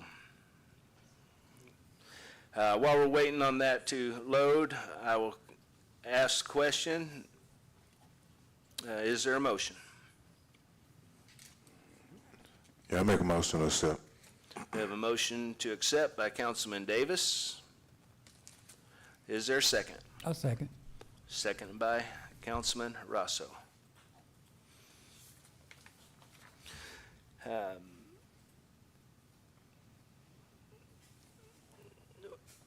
Can someone explain to everybody the process of the budget workshop that we're going to be going through this year? So this year's budget cycle does look a lot different than it has in years past, so I'm excited. Maybe at some point it did look this way, I'm not sure. But I do know that I am excited about it. On June 13th, I have a rather large PowerPoint presentation. We're going to go line by line for all the financials. We're going to talk nothing but numbers and departmental request. Everyone's going to be 100% in the know and feel comfortable about what's going in. And then you'll provide feedback, any changes that need to be made. We're going to go back to the drawing board, get the changes inputted. When we come before you for the July workshop, we're really only going to touch on those changes we've made and hope that we can have it really nailed down before we go into the tighter deadlines for tax rates and adopting the budget through August and September. Okay, I'm looking on my calendar. June 13th is a Saturday, and July 11th is also a Saturday. Where is the workshop going to be held? Right here. Right here. Open to the public Yes. on YouTube or whatever we're broadcasting on these days. Yes. What time is that? I don't, we 8, don't know. 9, Oh, I'm we not haven't sure. decided. We were thinking around 9 to 2. The idea is that we would order in lunch and just, everyone's kind of held hostage in here and we're talking nothing but numbers. For legal purposes, that was completely a joke. Nice. Cool. Council, any other questions for Ms. Hurst or Dr. Kelly about the process? Oh, once again, Ms. Hurst, thank you. I mean, you're doing an excellent job. We want to thank you for your hard work and, putting this workshop together and just the whole format here. A lot of it's new, and then being transparent with the residents. It's just a beautiful thing to see the transparency when it come down to the budget and the spending, and meeting with all the department heads and council being 100% in the loop and involvement, not at the last minute, just getting ahead of the game. And thank you for the budget. I don't know how people feel about, we can be on the Saturday, but hey, we talking about, Freeport's money. I mean, this is what we signed up for, and you putting in the work, and we got to put in the work too for our citizens here in Freeport. I got a couple of council friends, in different surrounding cities, and they do it. They've been doing it, and we wasn't. And they buying lunch, and they there all day. They was in there on an 8-hour session, so thank you for challenging, accepting the challenge and challenging us to do what's right for the citizens of Freeport. Thank you, Councilman. Anyone else? If the Saturday may be of concern, maybe we just set the June one first and see, and y'all set that July meeting after y'all feel it out. Just an idea. I don't know how y'all were feeling about it. What I'm about to say may not be popular with my wife and family, but I'm okay with Saturday. Me too. I am too. It sounds a lot better than being up here till 2 o'clock in the morning. Just saying. Any other questions or comments on this? I'll call the vote. All those in favor state aye. The way they look at it is, you know, if they call us out on our time, you know, and our off days and Saturdays or Sundays or whatever, when we have flex time, you know, then it's optional. I mean, it's not optional. That's your time. They called you out, so at the same time when you need off, then they should let you off. They feel like they should let you off. So they don't question our flex time when we need to be off for it. We just put it in and they'll approve it. Now, I don't know, we may be a little bigger and have more workers, but we just make do.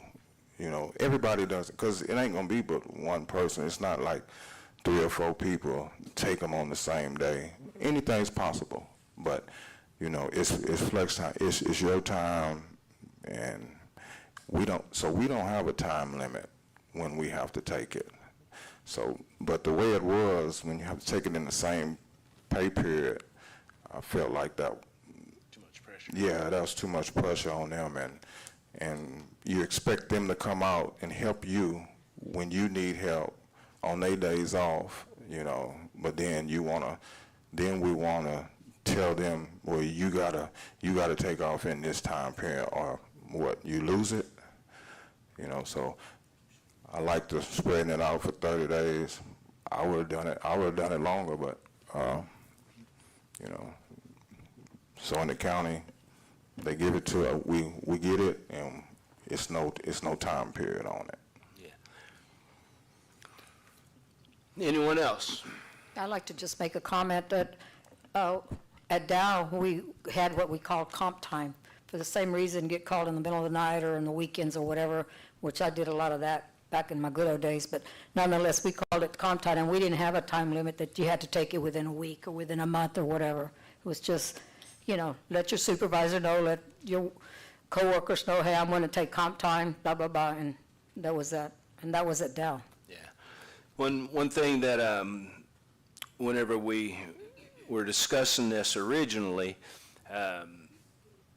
is we didn't want the whole city to take the month of December off, because everybody banked, you know, 3 weeks, 4 weeks, or what have you, and then took it all off at the same time, which was the reasoning behind setting a time limit. And I do personally feel like in the same week is a little constraining.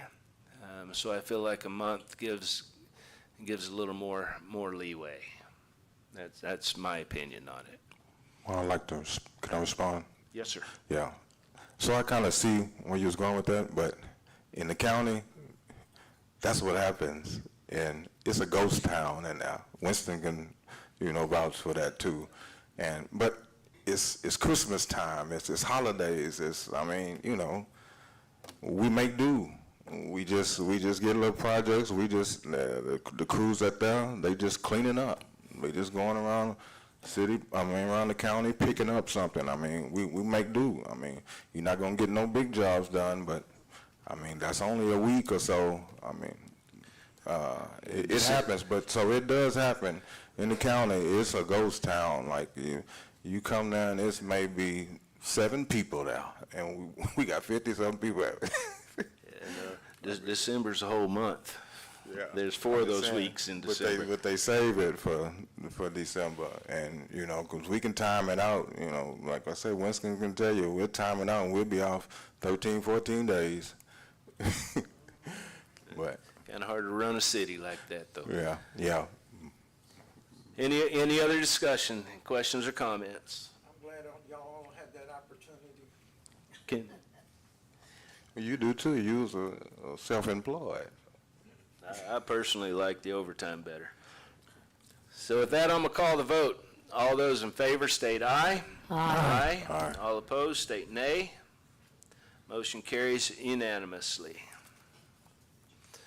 All right, we already took care of 4E, so we're gonna move on to 4F. 4F, consideration and possible action on the appointments of the city council liaison for the City of Freeport boards and commissions. Dr. Kelly. According to Article 4, Section 2-143 of the City of Freeport Code of Ordinances, the City Council shall appoint one of its members to attend the meetings of the boards and commissions established by the city charter or the City Council and to serve as a liaison between such boards and commissions and the City Council. Due to turnover on the City Council, it is now timely for you to appoint new liaisons. Thank you, ma'am. Currently, I am the liaison of the EDC. Councilman Davis is the liaison to the Historic Commission in Main Street. Councilman Rosso is the liaison to the Senior Citizens and the Park and Recs Commission and Beautification. And the HGAC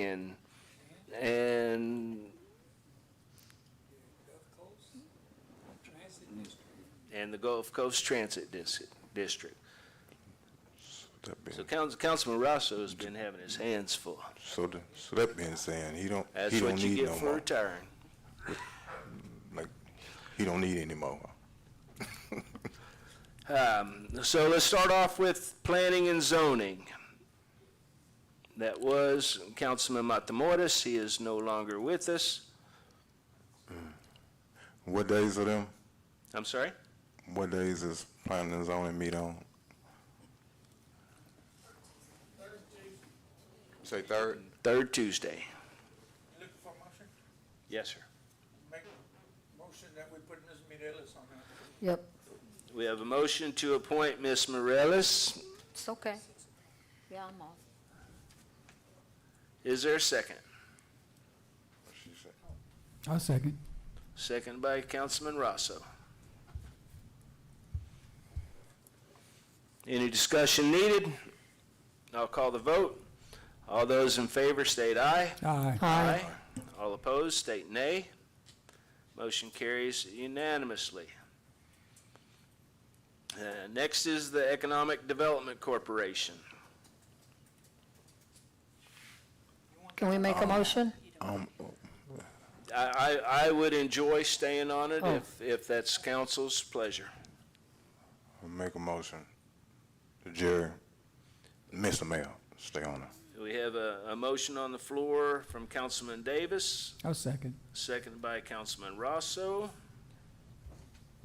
Any discussion needed? We'll call the vote. All those in favor state aye. Aye. All opposed state nay. Motion carries unanimously. Next, we have the Board of Adjustments, which was Councilman Matamoros. I'll make, Larry, you don't want to? What's- Oh, go ahead. What's the days on that? What days y'all meet? When does the BOA meet?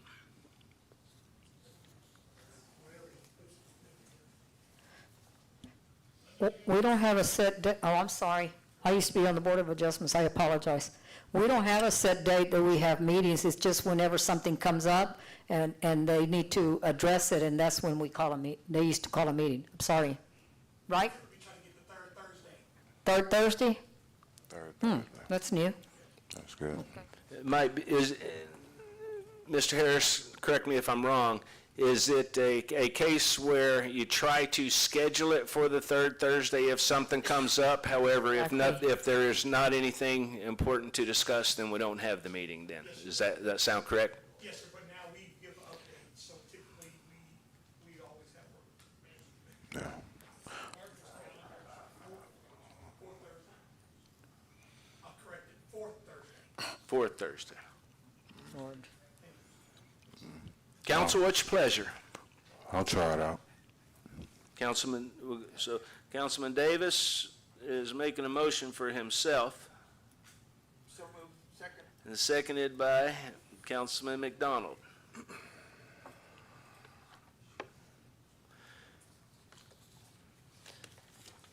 I'll call the vote. All those in favor state aye. Aye. All opposed state nay. Motion passes unanimously. I should have been writing this stuff down as I was going.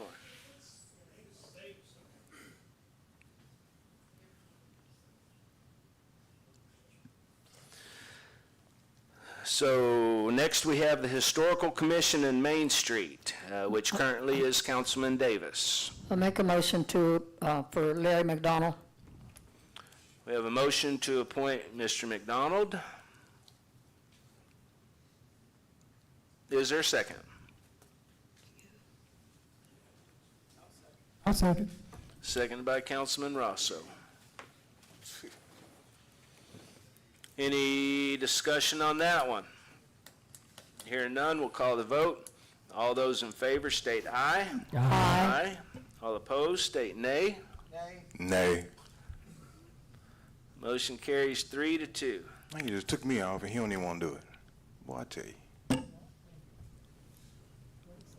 He said you just took him off. Next, we have the Senior Citizens Commission. Currently, it's Councilman Rosso. I'll make a motion to leave Mr. Ross, unless he's got a heavy load. Do you want to stay on it? Yep, Rosso. We have a motion to approve Councilman Rosso by Ms. Marilla, second by Mr. McDonald. We'll call the vote. All those in favor state aye. Aye. Aye. Aye. All opposed state nay. Motion carries. Beautification, Parks and Recreation Commission currently is Councilman Rosso. You feel like staying? He wants to stay? Yeah, nobody wants it. So moved. We have a motion by Councilman McDonald. Is there a second? Second. A second by Councilwoman Morales. So I'll call the vote. All those in favor state aye. Aye. Aye. All opposed state nay. So Councilman Rosso is on the Parks and Rec Commission.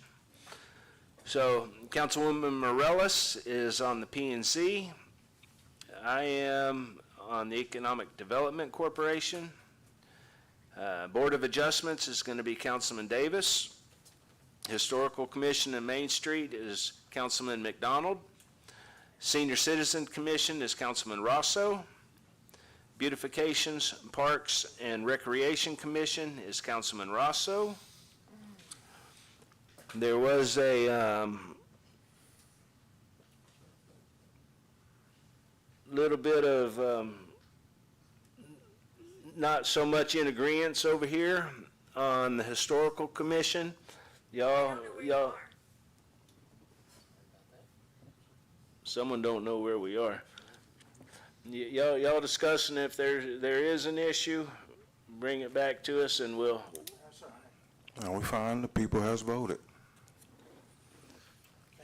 Can I make a comment? We don't always vote right the first time. That's the way it goes.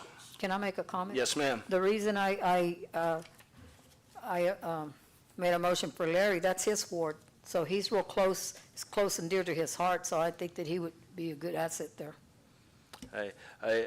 On one hand, I agree with that. On the other hand, Mr. Davis has been on that board for a while, and when you're on a board for a while, you kind of feel vested. You'll be all right. So y'all figured out if we need to make a change, we'll make a change. At least I just have one.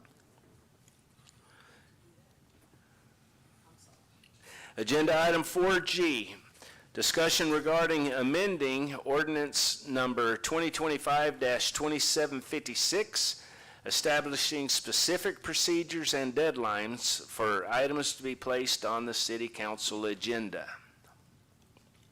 Dr. Kelly. Thank you. Staff recommends council discuss the current ordinance governing agenda item placement procedures and provide direction to staff regarding any desired amendments. If directed, staff will prepare a revised ordinance for formal consideration at a subsequent city council meeting.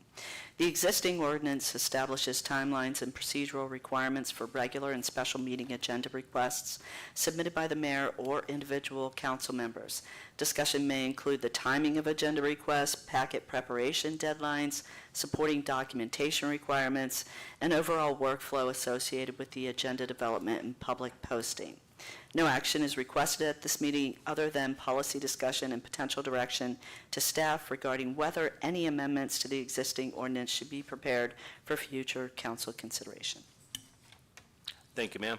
Council, has everybody had an opportunity to read through the ordinance?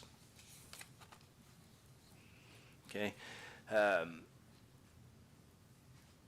I'm going to, it's going to take a little bit of time, but I think if we take a little more time on it, we might get it closer to being right. I'm going to read each item that we got to go through to get stuff on the agenda.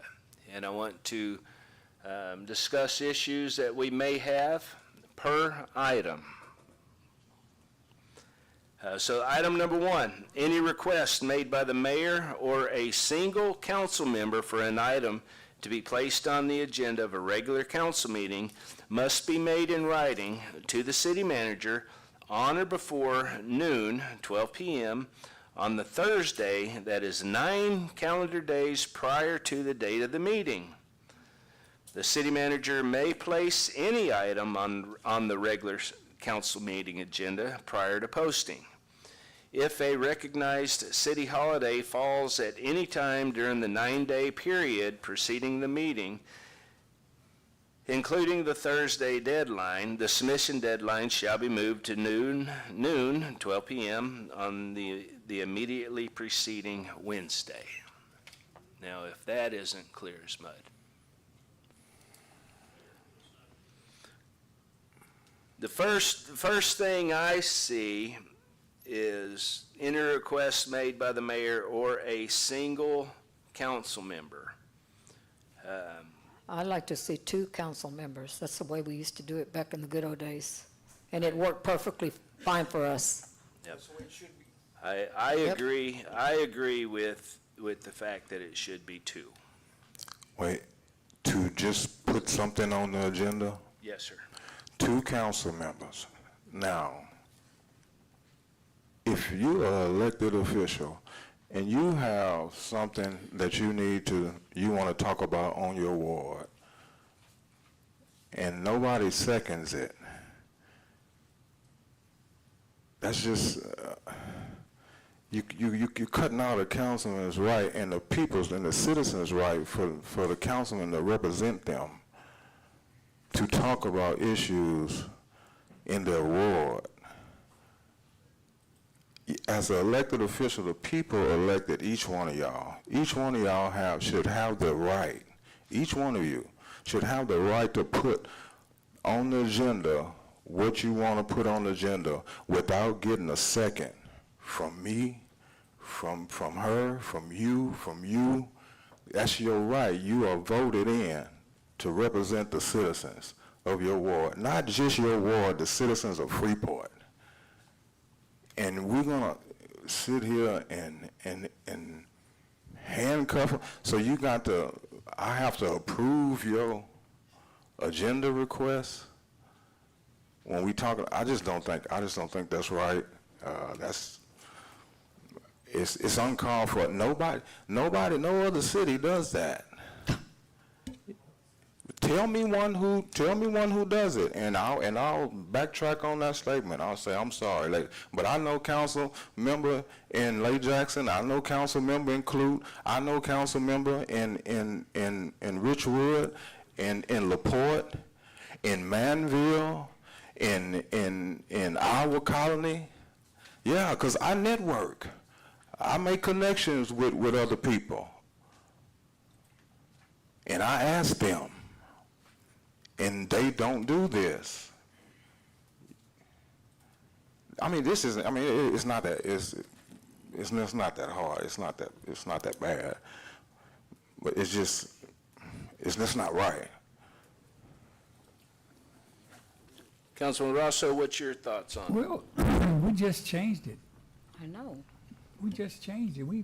We've always had 2 councilmen, and we changed it to 1. We changed it to 1 within the last 6 months. And now we're talking about changing it back again. That's what I mean, I don't see any reason why 1 councilman can't make a request and needs the approval of another councilman. That's me. That's what I say. Why mess with something if it's working? Same reason that y'all mess with something that was working prior for years and years and years. Exactly. Well, I'm just giving you my opinion. That you can have your own opinion, but I'm just giving my opinion. Yeah. What does that benefit? I mean, why would you give me a reason? Why would you want to do that? It works so good. Can you give me a reason why would you want to do that? You give me a reason why would you want to change it. I just did. You wasn't listening? For the people could come up here and speak if they have an issue. That's Yeah, what and we they want, don't the need, people and to they come don't need up a and second. talk. No, but the people elected me to come up here and speak Oh, too. yes, okay. Oh, yes, they sure did. Wasn't with 77 votes either. We can have a good conversation about this. I will answer your question. In my opinion, it keeps what some may consider to be frivolous agenda items be put on the agenda. And that's exactly correct, what happens. Yeah. When it comes to the road that needs to be fixed or what have you, I don't think you're going to have any issue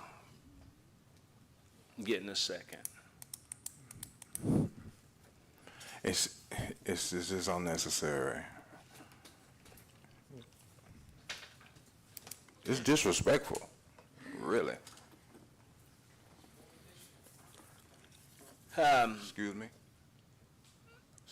On this, it says,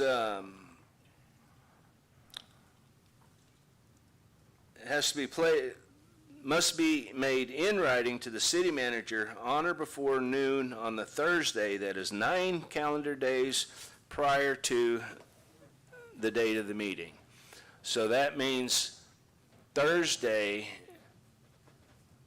a week and a half before the meeting, which, if you think about it, our meetings are first and third Monday, so if we have a meeting tonight, we have to have it in by noon on this coming Thursday for it to be on the following agenda. A question I have on this is, with the new laws as far as posting goes, how many days prior to the agenda does it have to be posted?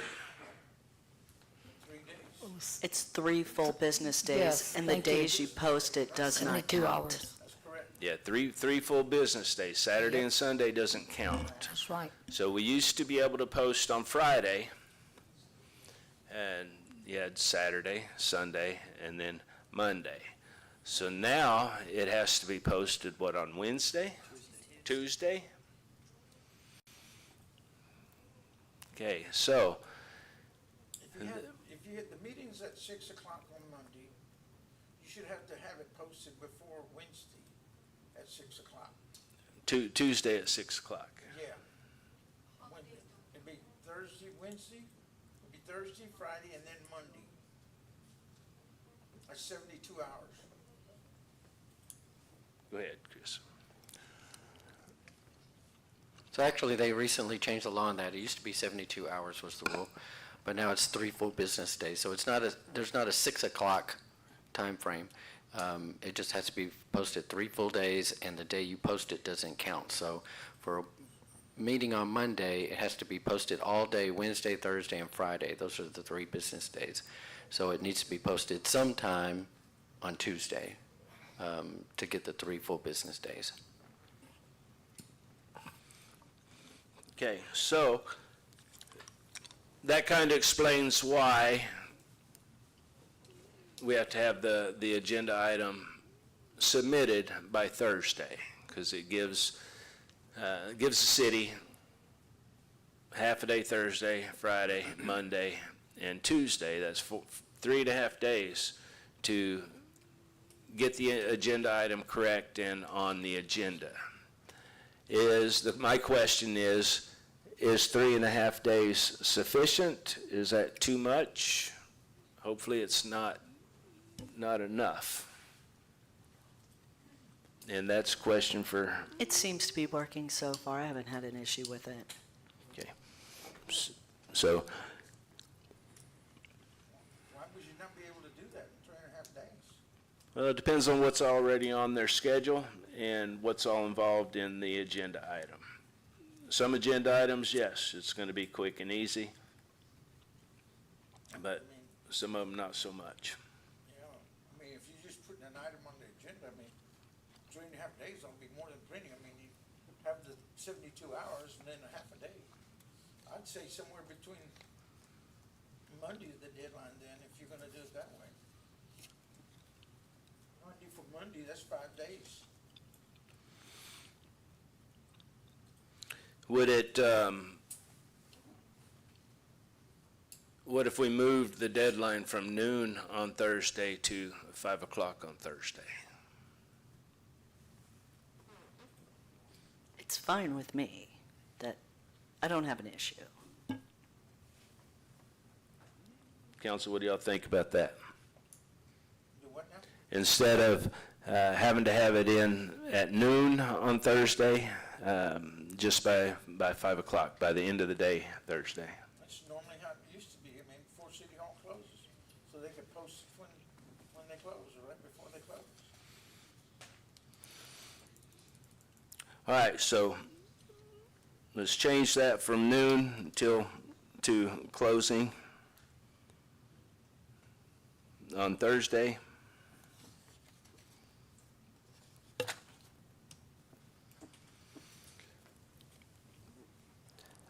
Number 2, any request made by the mayor or a single council member for an item to be placed on the agenda of a special council meeting must be made in writing to the city manager at least 96 hours prior to the meeting.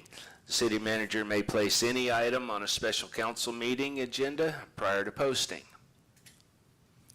Once again, I feel like especially a special meeting, which should be strictly time-sensitive material or emergencies, once again, I feel like it should be 2 council members.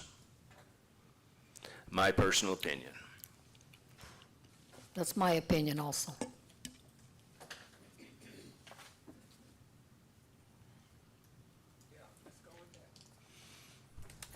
Let's go with it.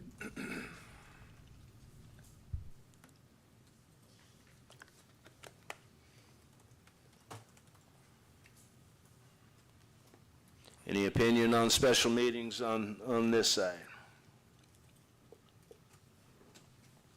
I don't really have a problem with a special meeting.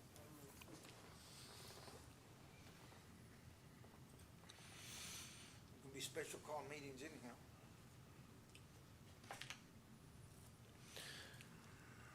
All right, so that one I'm recommended that we move that to 2 council members. The next, city manager shall place requested items on the agenda as requested within the time frame above.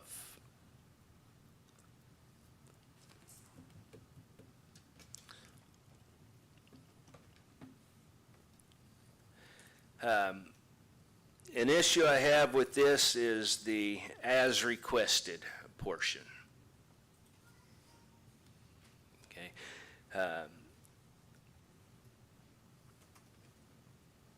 If a councilman says, I want to request this agenda item, we have to put it on the agenda exactly as it's written. Okay. And there have been several times in the past where there have been questions about being put on the agenda like this as it is written could lead to legal issues. Okay, so my thought is we give the city manager, hey, this is what we want on the agenda, what we want to talk about on the agenda. The city manager does up a draft and sends it back and says, hey, what do you think about this? How does it look? And then you respond, yeah, I think that's good, but we need to change this right here. And then it gets changed, and then it gets put on the agenda in a more professional manner, and in a manner that saves the city from potential legal issues. I agree with that.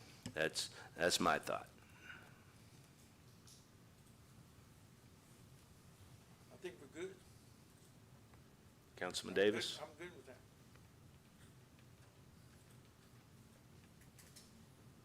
You got any?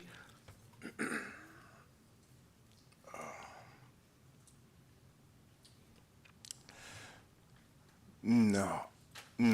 I think if you do have an issue, then I think Dr. Kelly will make a good decision. Once again, I still think that, the councilman should be able to put it on but if it's disrespectful or vulgar or, it's certain criteria that you have to look into, and I think that she can make a conscious decision, a professional decision to ask if you can write that. Yeah. So my concern is, as it's written, she can't make that professional decision. It has to be exactly as written. Any thoughts on that from this side?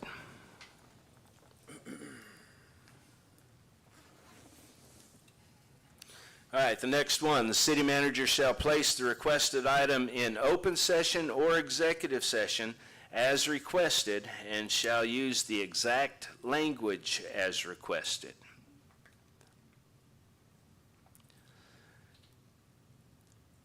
My issue here is there have been times that agenda items have been put on the agenda that were listed to be in open session that actually belonged in executive session. Or they were put on the agenda to be in executive session and actually belonged in open session. There are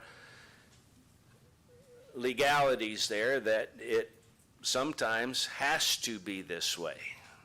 Okay, so in my opinion, legal should be able to chime in and say, I appreciate what you're trying to do, but this really needs to go into executive as opposed to open, or vice versa. Mr. Duncan, do you look at the agenda? Can you speak in the mic, Mr. McDonald?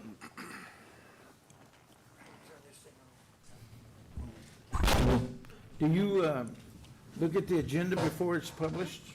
Yes, sir, I do. And So- usually if Dr. Kelly or somebody has a question, they'll contact me before they put it on. So you make sure that it's all correct before it gets posted, right? Well, under the current rule, however it's requested is how we have to put it on. Okay. So what happens is, let's say that somebody puts something on the agenda that's an open session, and it really should be in executive session. Then what happens when that agenda item comes up, at that time, I'll say, hey, this belongs in executive session, not open session, and then the majority of council can vote and table it or move it to executive session, because we can move things, they're in the open session to executive. But yes, the way the rule is now, if it's, however it's requested, that's where it's put, and then we have to deal with it at the meeting, with the majority of council deals with it. Well, that's what I was trying to get at. To keep from us from having to get it at the meeting, why are we paying council to not check it out and make sure that that's correct before we? The problem is, Before we post it on the agenda. yeah, the problem is, the way the ordinance is written, if the councilman that requested it wanted it in open, Yeah. that's where we have to put it. Well, that's, Yeah, but isn't the responsibility of our council to keep us out of trouble? I mean, make sure that we're legally doing the right thing? Chris, am I not- That is Yeah, that's correct. correct. And that Should does- we and lean it- on you? And it does happen, but it happens up here in the middle of the meeting as opposed to being on the agenda. See, That's why we're having this conversation tonight. well, the conversation for me, as far as I'm concerned, if I'm stupid and I word something wrong, I would hope that my legal would tell me, hey, Nicole, you can't do that, blah, blah, blah. Keep us out of trouble. That's what I would like to happen. Well, yeah, and there's sometimes, without going into specifics with any specific items or any specific councilman, there are times when, of course, when I see that and say, hey, that belongs in executive session, are you sure, you should move it, but the councilman doesn't have to. They can say, nope, I want it open session, right? And then the council, when we get to the meeting, I tell the full council, then the full council tables it or moves it. Yeah. And by putting verbiage in here that will allow the agenda to be proper whenever we come to the meeting, And to streamline it a little, instead of having to, instead of having malicious stuff put out. yep. So that's my take on number 4. Something needs to be put in there to where, legal requirements, if it needs to be here, then that's where it needs to be. Number 5, the city manager and city staff shall contact the requesting council member should they have any questions or require more information to prepare the necessary documents for the item prior to the posting deadline. I am perfectly good with that. Council? I think our direction needs to be to the city manager Correct. directly. Correct. We're not supposed to talk to the employees anyhow, so Correct. we put anything on, just directly to Kelly. There are city employees, like Clarissa, that is highly involved in the creating of the agenda. So if Clarissa sends an email saying, asking whatever question, I think that's where, when it comes into staff, that's what it's talking about. Well, I mean, our response is supposed to be directly with the city manager and the city attorney, right here. Charlie. So you want to take out city staff? Just leave it as the city manager? Well, we're really not supposed to direct them in any way. I know it. It's right here. We're not, It's right here. we're not, I mean, we're you're not- not supposed to direct no employees. I'm not talking about City manager or directing. council. All right, number 6, the city manager shall be responsible to have all necessary resolutions, ordinances, supporting documentation prepared and in the city council packets delivered to council members on the day the agenda is posted. And if the city manager chooses, the city manager may prepare a council memorandum with a recommendation regarding the requested action. I think this is probably the most important part of this whole ordinance, is we have to make sure we have supporting documentation on agenda items.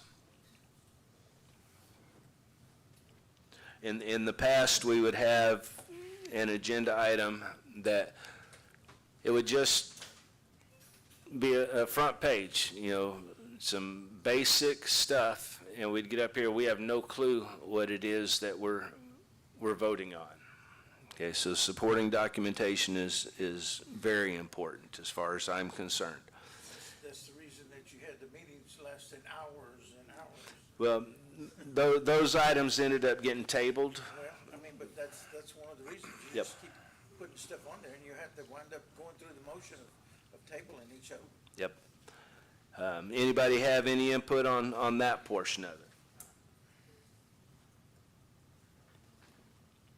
Number 7, the council may table any agenda item upon a motion and a majority vote during the open session of the council meeting of which the item is on the agenda. I think that's self-explanatory. Number 8, if an item is placed on a city council agenda for action and such item is defeated by vote or inaction, that item may not be reintroduced on a future city council agenda for 3 months unless it is requested by the mayor or another council member who did not sponsor the original agenda item.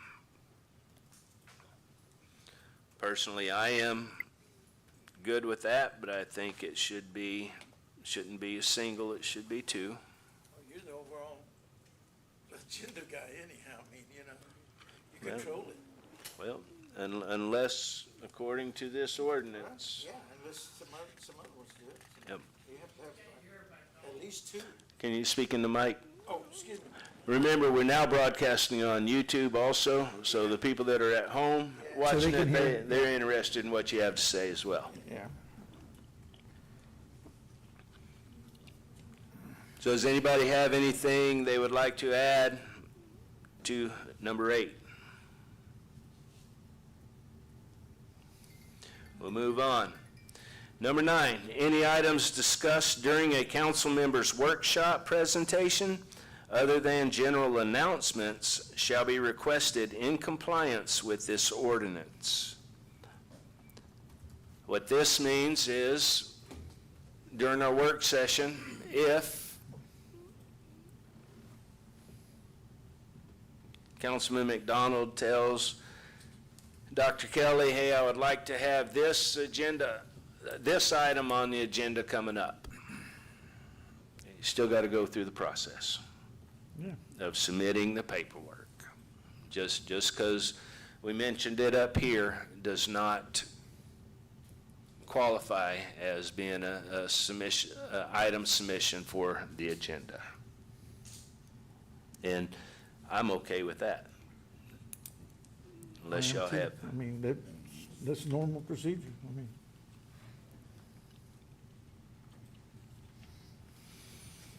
Have to do it in writing, that's one of the deals. Yep, I agree. So before we move on, once again, there is no action on this item. I've done a majority of the talking. Is there anything else anybody would like to add?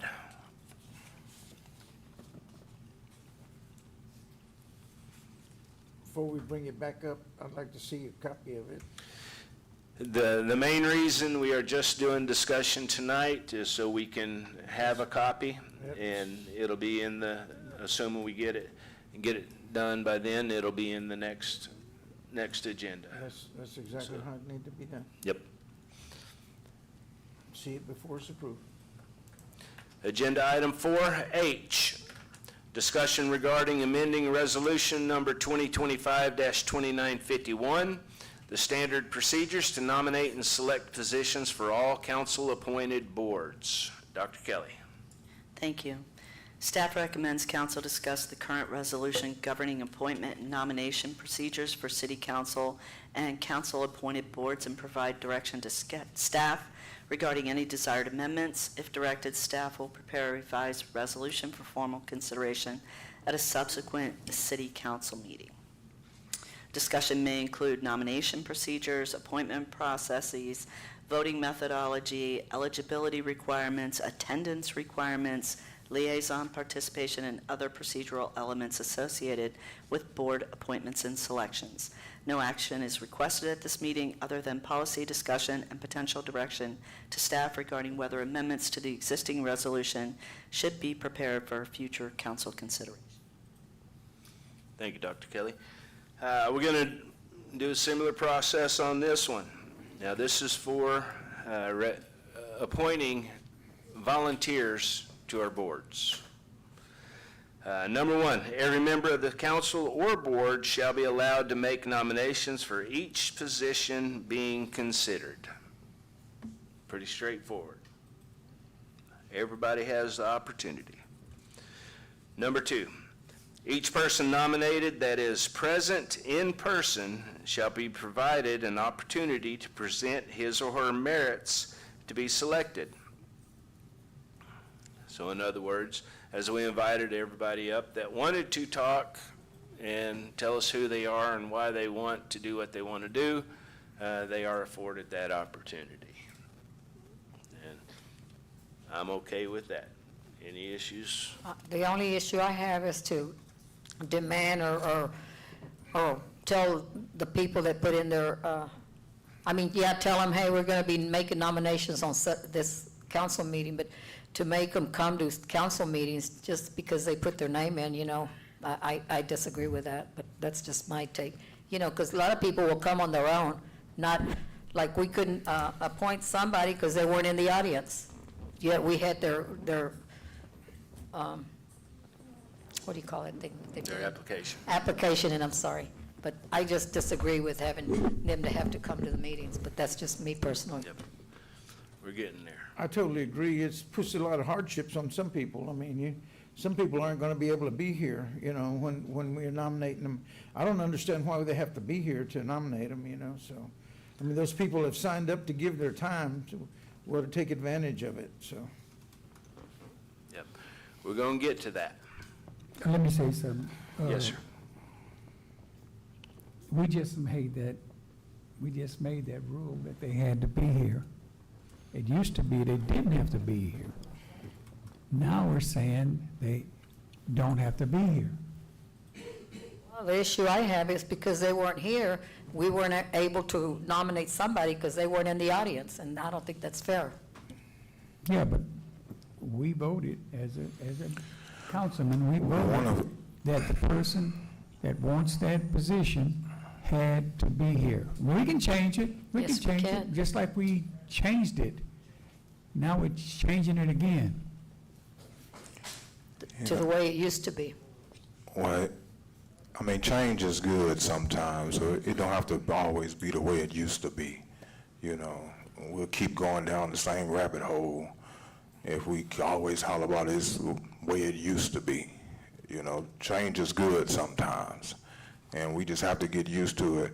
But sometimes you fell into a situation where you had a good applicant here present with a good background, good, it's like doing the interview.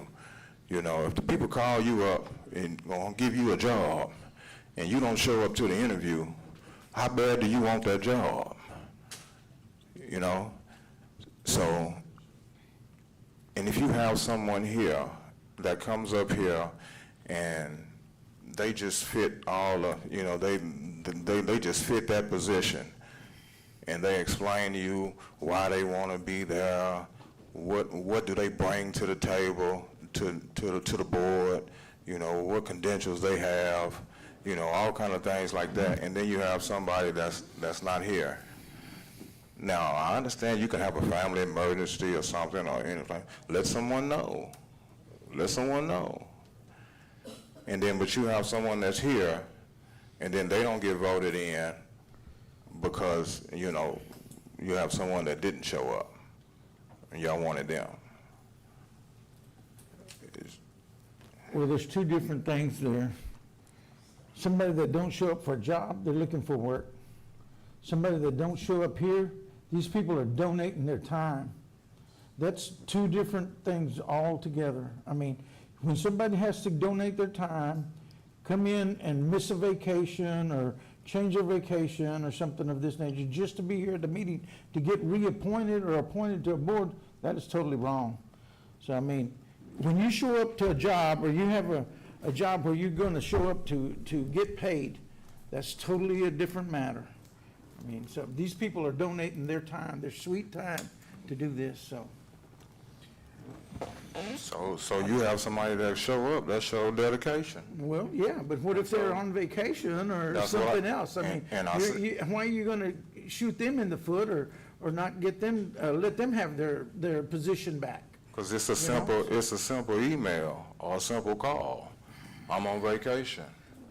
That doesn't, Well, it doesn't really work like that. I mean, you know, You so I could- mean. you could take that in email- consideration. Email or letter or whatever. I could mean, take it that in. doesn't, I mean, you're making them show up here for them to donate their time. I mean. That's what they're gonna be doing when they get on that board, well, I donating their mean, time. Yeah, but what if they work today or something They of work, this nature, you some, know? some of them work shift work. I know for a fact that Ralph Fraser, he works shift work. He wasn't here. yeah. I can tell you, by the way, we're talking about number 5. We skipped ahead, but this is the one that is, I think, the most important.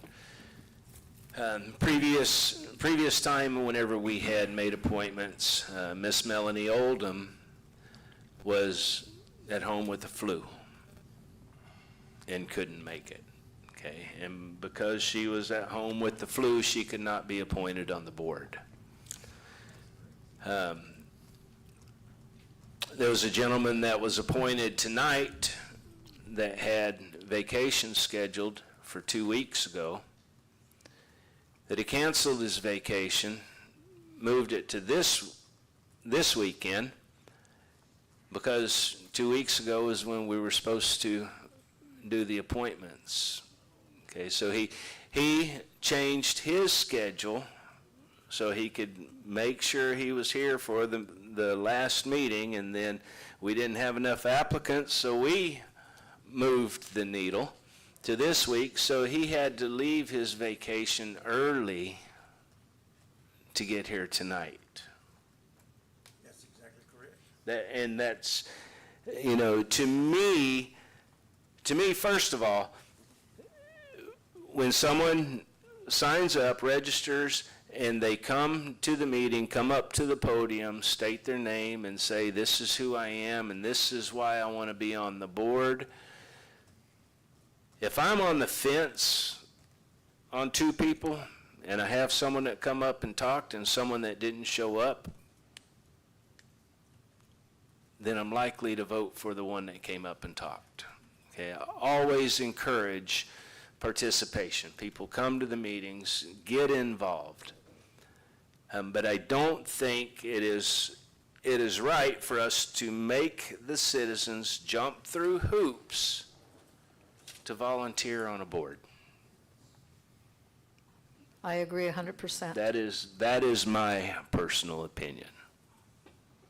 And I think number 5 needs to be completely taken out of this. And number 5 reads, no person may be selected or appointment voted on unless the person is present and in person. I think that's ludicrous. And I do think that when a majority of people make their vote or make their decision, they put a little bit of emphasis on the fact that the people showed up. So it does carry some weight, at least in my decisions.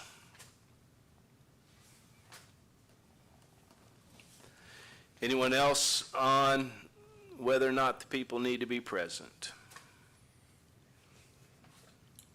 They do not. We skipped over a couple.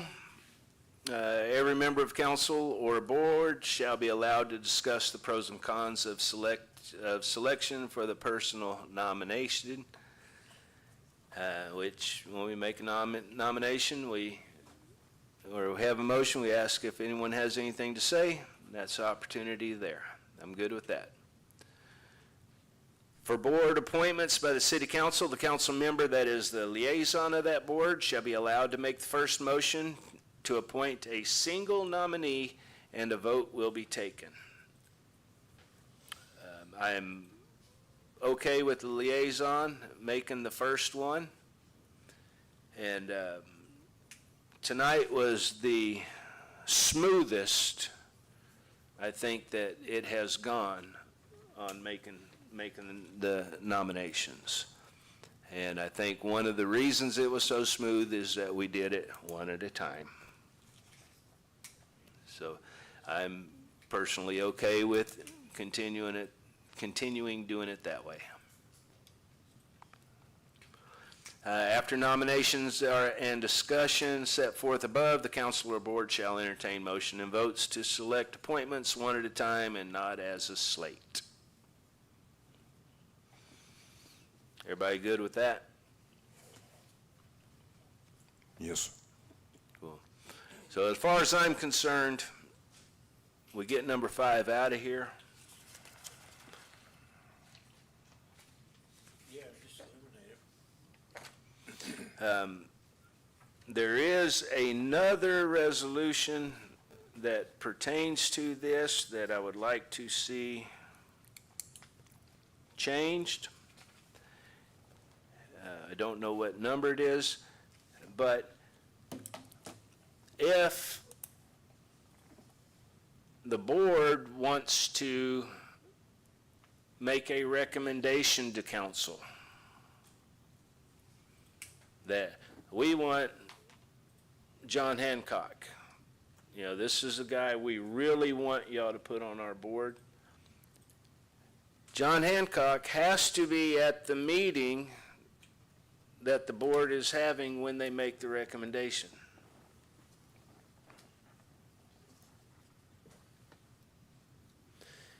If the board is not making a recommendation, they're just leaving it all up to us, then nobody has to be at the meeting.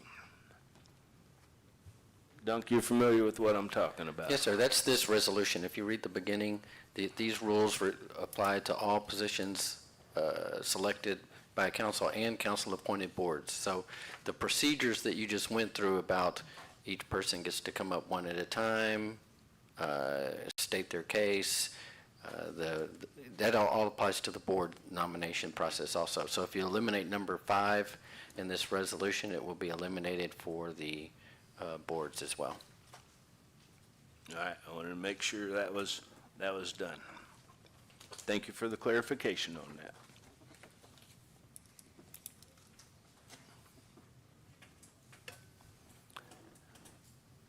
In the EDC, one of the last meetings, they wanted to make a recommendation, and one of the members wasn't at the meeting.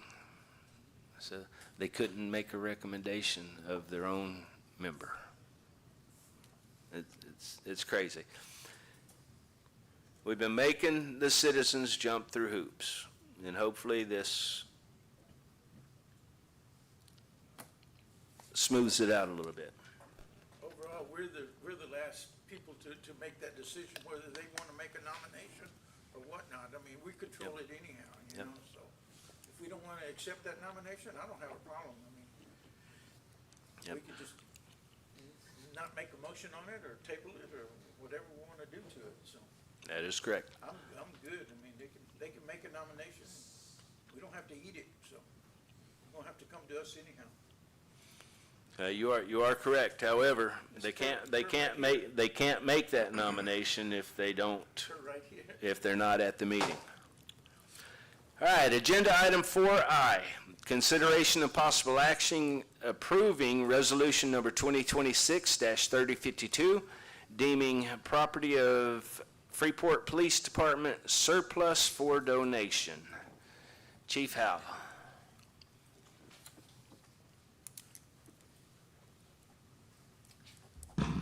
Good evening, Mayor, Council. Good evening. What I bring this evening is requesting for property be deemed as surplus and donation. And it's going to sound weird when I'm talking about this as property, but this is our canine Abigail. And even though she is a member of our staff and a member of our team, as far as the city is concerned, she is actually deemed an asset. And so therefore, in everything, she would have to be deemed as surplus property to be able to move forward with donation. We obtained her approximately sometime in 2019. She has been doing great as far as service goes, but unfortunately, over the last 6 to 9 months, there's been some different health concerns that have come up, and it was part of the vet's recommendation that we look at considering going ahead and retiring her. Most service canines are done anywhere between 6 to 9 years, depending on the breed and depending on the service they provide.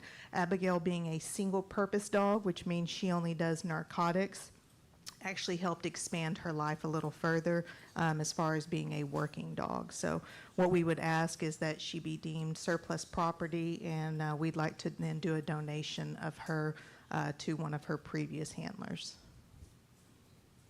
Thank you, Chief. So they will adopt her? Yes, they would adopt her. So I've attached a type of contract, if you will, that we would ask that individual to complete. We've already had the conversations with them. Of course, they're very much so on board with it. So if there was ever, a situation where they could no longer care for her, she would then come back to the PD. Or if there was a situation where it deemed to the point of possibly exploring ending her life, that again, he would touch base with the police department on that. Good. So you were gonna retire her? Yes, it'd be retire her. So retire, hopefully, to allow her to be able to enjoy her last years and everything in a home, and just more as a couch dog. So under special considerations, I did put because she's been a good girl, because she really has, and anybody who's ever met our canine Abigail knows that. She was just always full of love, full of energy, and so we're sad to retire her, but at the same time, she definitely deserves to be able to live the life of luxury on a couch. So, Council, who wants to make this motion? Go ahead, make a motion. Hey, one at a time, one at a Go ahead. time. Go ahead, Jarvis. I'll make a motion to accept the retirement of Sister Abigail. We have It's a a motion. legend around here. she is. Motion by Councilman Davis, A second. a second by Councilwoman Morales. When's the party? So I had actually joked about getting cupcakes, Yeah, because, don't joke. I was about to say, I mean, Yeah. that really seems good, but, part of her medical conditions is reducing some of her calorie intakes with some thyroid issues. So I was like, okay, I'm not supposed to have cupcakes either, but I'm Yeah, just see, because then of- sometimes you be like, just one. just one, yes, She exactly. can worry about that when she's retired. Yes. Laying on that Have couch. some doggy treats or something. Her favorite doggy treats. Yes. Sometimes. Yeah. Chief, do y'all have another one in mind to replace her? So that's actually something that will come about in Oh. budget discussions. Okay. That we have submitted on for that. so. Perfect, thank you. Council, anyone else? Anything else? Let's call the vote. All those in favor state aye. Aye. Aye. All opposed state nay. Motion carries unanimously. Thank you, gentlemen and Right. lady. Thank you, Abigail. Agenda item 4J, consideration and possible action approving resolution number 2026-3053, deeming property of Freeport Police Department surplus. So for this item, we do have 10 symbol handheld ticket writers that had been in service with us for some time, but now that operating system was no longer functioning and supported by the manufacturer as of last year. We've already obtained our new ticket writers. Those are now in service, and so these items have just been sitting in storage and actually sitting in Lieutenant Graham's office, and he was like, hey, can we get rid of these so I can have some office space? So what we'd like to do is go ahead and deem those items also as surplus, but we would actually have those items destroyed as a part of an e-cycle, if you will, because of the information that was utilized for those as ticket writers. Is there a certain place that you send them to get destroyed? So there's, there's several different options Okay, that we look okay, at, for e-recycling. Sometimes Toby has a collection that he's already kind of started up for the city, and if so, we add to that. Gotcha. If we've already, missed the time of that, then we look at some different alternatives as well. Thank you. Gun range. We have done that before as well. Council, is there a motion? So moved. Motion to approve by Councilman McDonald, Second. seconded by Councilwoman Morales. Any other discussion on this?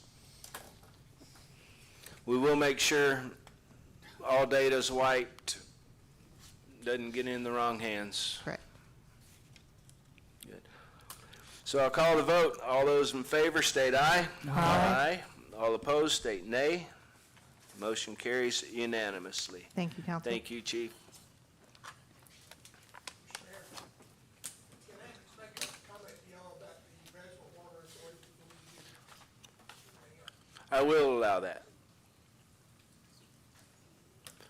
For those of y'all that don't know, Mr. Hayes is the liaison from the city to the The BWA. city probably got a notice, but we have to do twice a year a burnout with chlorine.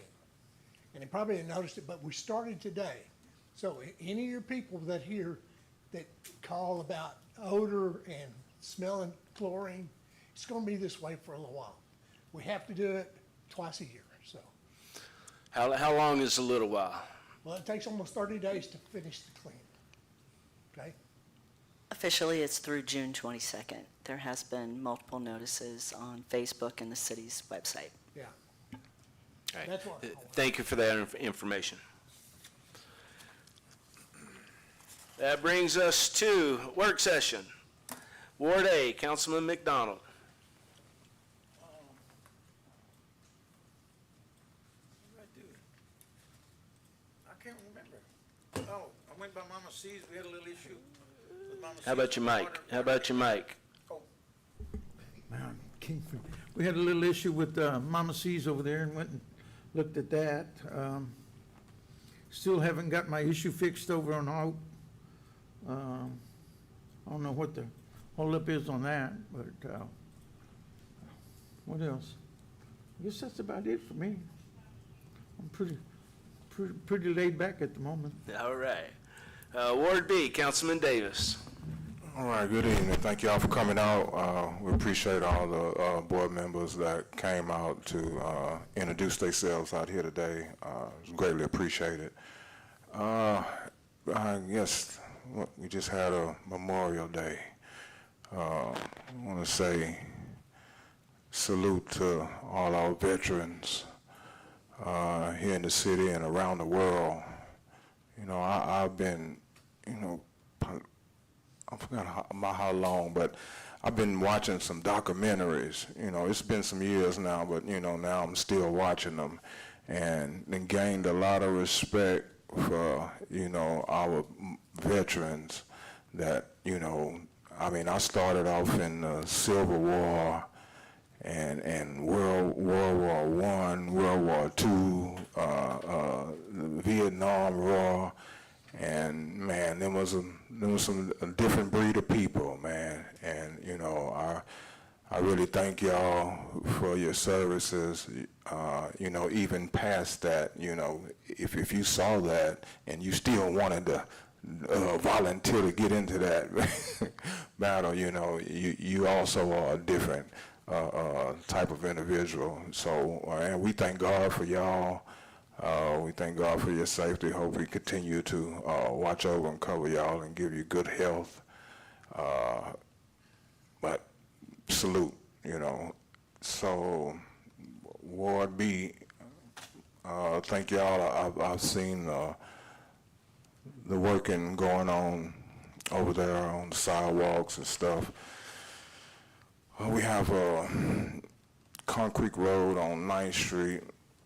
Going to be discussing maybe to this budget to see if we can get that road looked at and see if we can get that block repaired. Repaired, the whole road redone. It's one block over there, but, you know, other than that, we got some lights out around, but I see the email, we getting ready to do, you know, some lights, and so I'm gonna be riding around and marking them down. I just looked at them, but, you know, I noticed that I got a couple of lights out, you know, around Ward B, but other than that,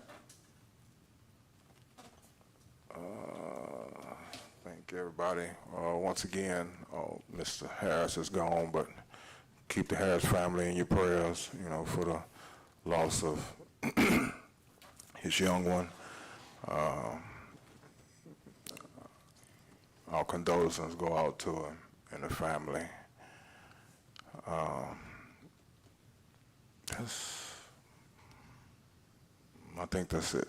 All right. Thank you, Councilman. Ward C, Councilwoman Morales. I don't have much. Poor Dr. Kelly, I keep in contact with her, and whatever issues I have, she takes care of and everything. So, I mean, we're still just hanging in there. And thank you, Dr. Kelly. Ward D, Councilman Rosso. Thank you, Mayor. I want to congratulate everyone that stayed here the whole time, and to all you out there in cyber world that's watching this council meeting. I'm impressed with how we agree on our voting. I want to emphasize the fact that on June 19th, if you've never been to, I believe it's Dickey Park, Mayor Bass has been frying fish for the last 4 or 5 years, and it's free, and there's 200 to 300 people that's there. They have entertainment, free fish, tater tots, drinks, for anybody that come. If you come out there, you can get some good fried fish. The fish is donated by Phillips 66, and like I said, Mayor Bass does the frying. He and his team, he has a team of workers that do an excellent job of as soon as the parade is over, I believe the parade starts around 9, and the parade ends up in the park there there in Angleton, and people comes from everywhere to be a part of it, and it's been successful every year, year after year. We've had no problems at all. That's all I got. Thank you, Councilman.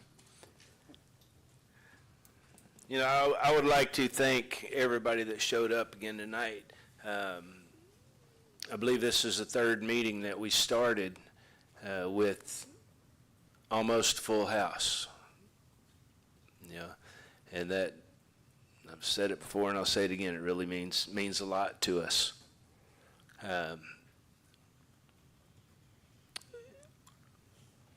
Earlier, we had mentioned that in executive session, we're not talking about tax abatements.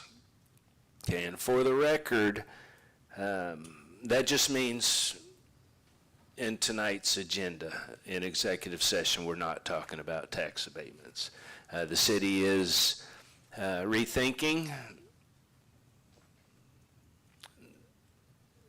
the way they participate in tax abatements. Okay, and it might not be able to change those that are already in place.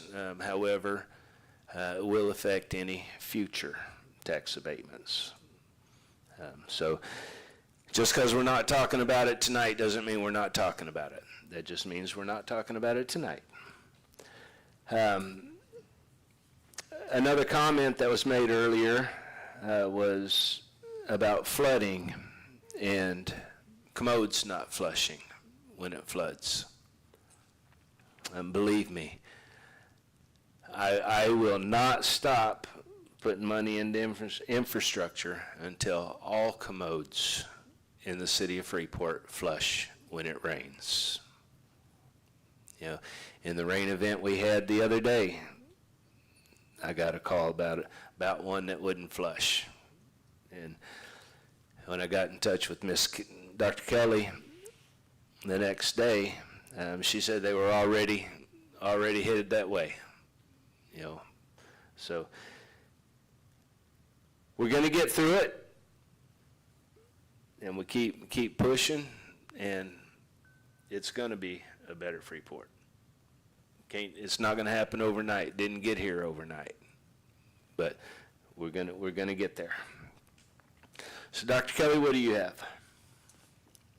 Well, without spoiling this surprise too much, I think you're going to be well pleased with the emphasis on infrastructure that you'll see in the budget on June 13th.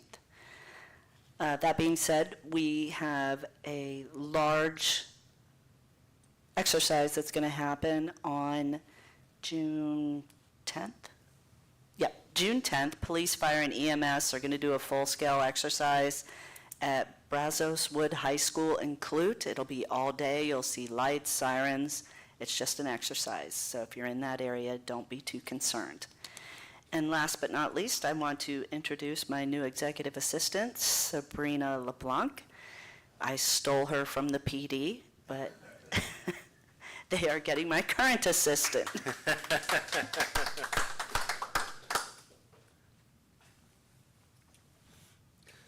Is that a fair swap?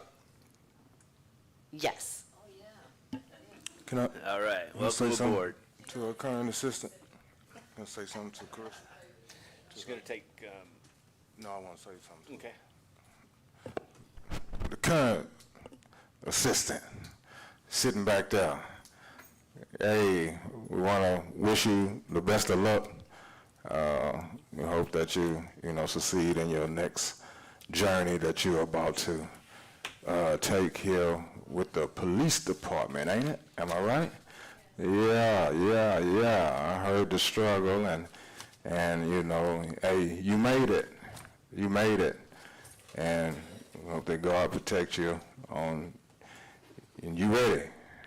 You ready? Well, so we thank you for everything that you've done here for us here in the City Hall aspects of Freeport. But good luck to you. Good luck to you. God bless you. All right, so. Hey, don't give me a ticket. That brings us to executive session. It is now 8:53. We are going to go into executive session regarding Texas Government Code Section 551.071, consultation with attorney about utility billing.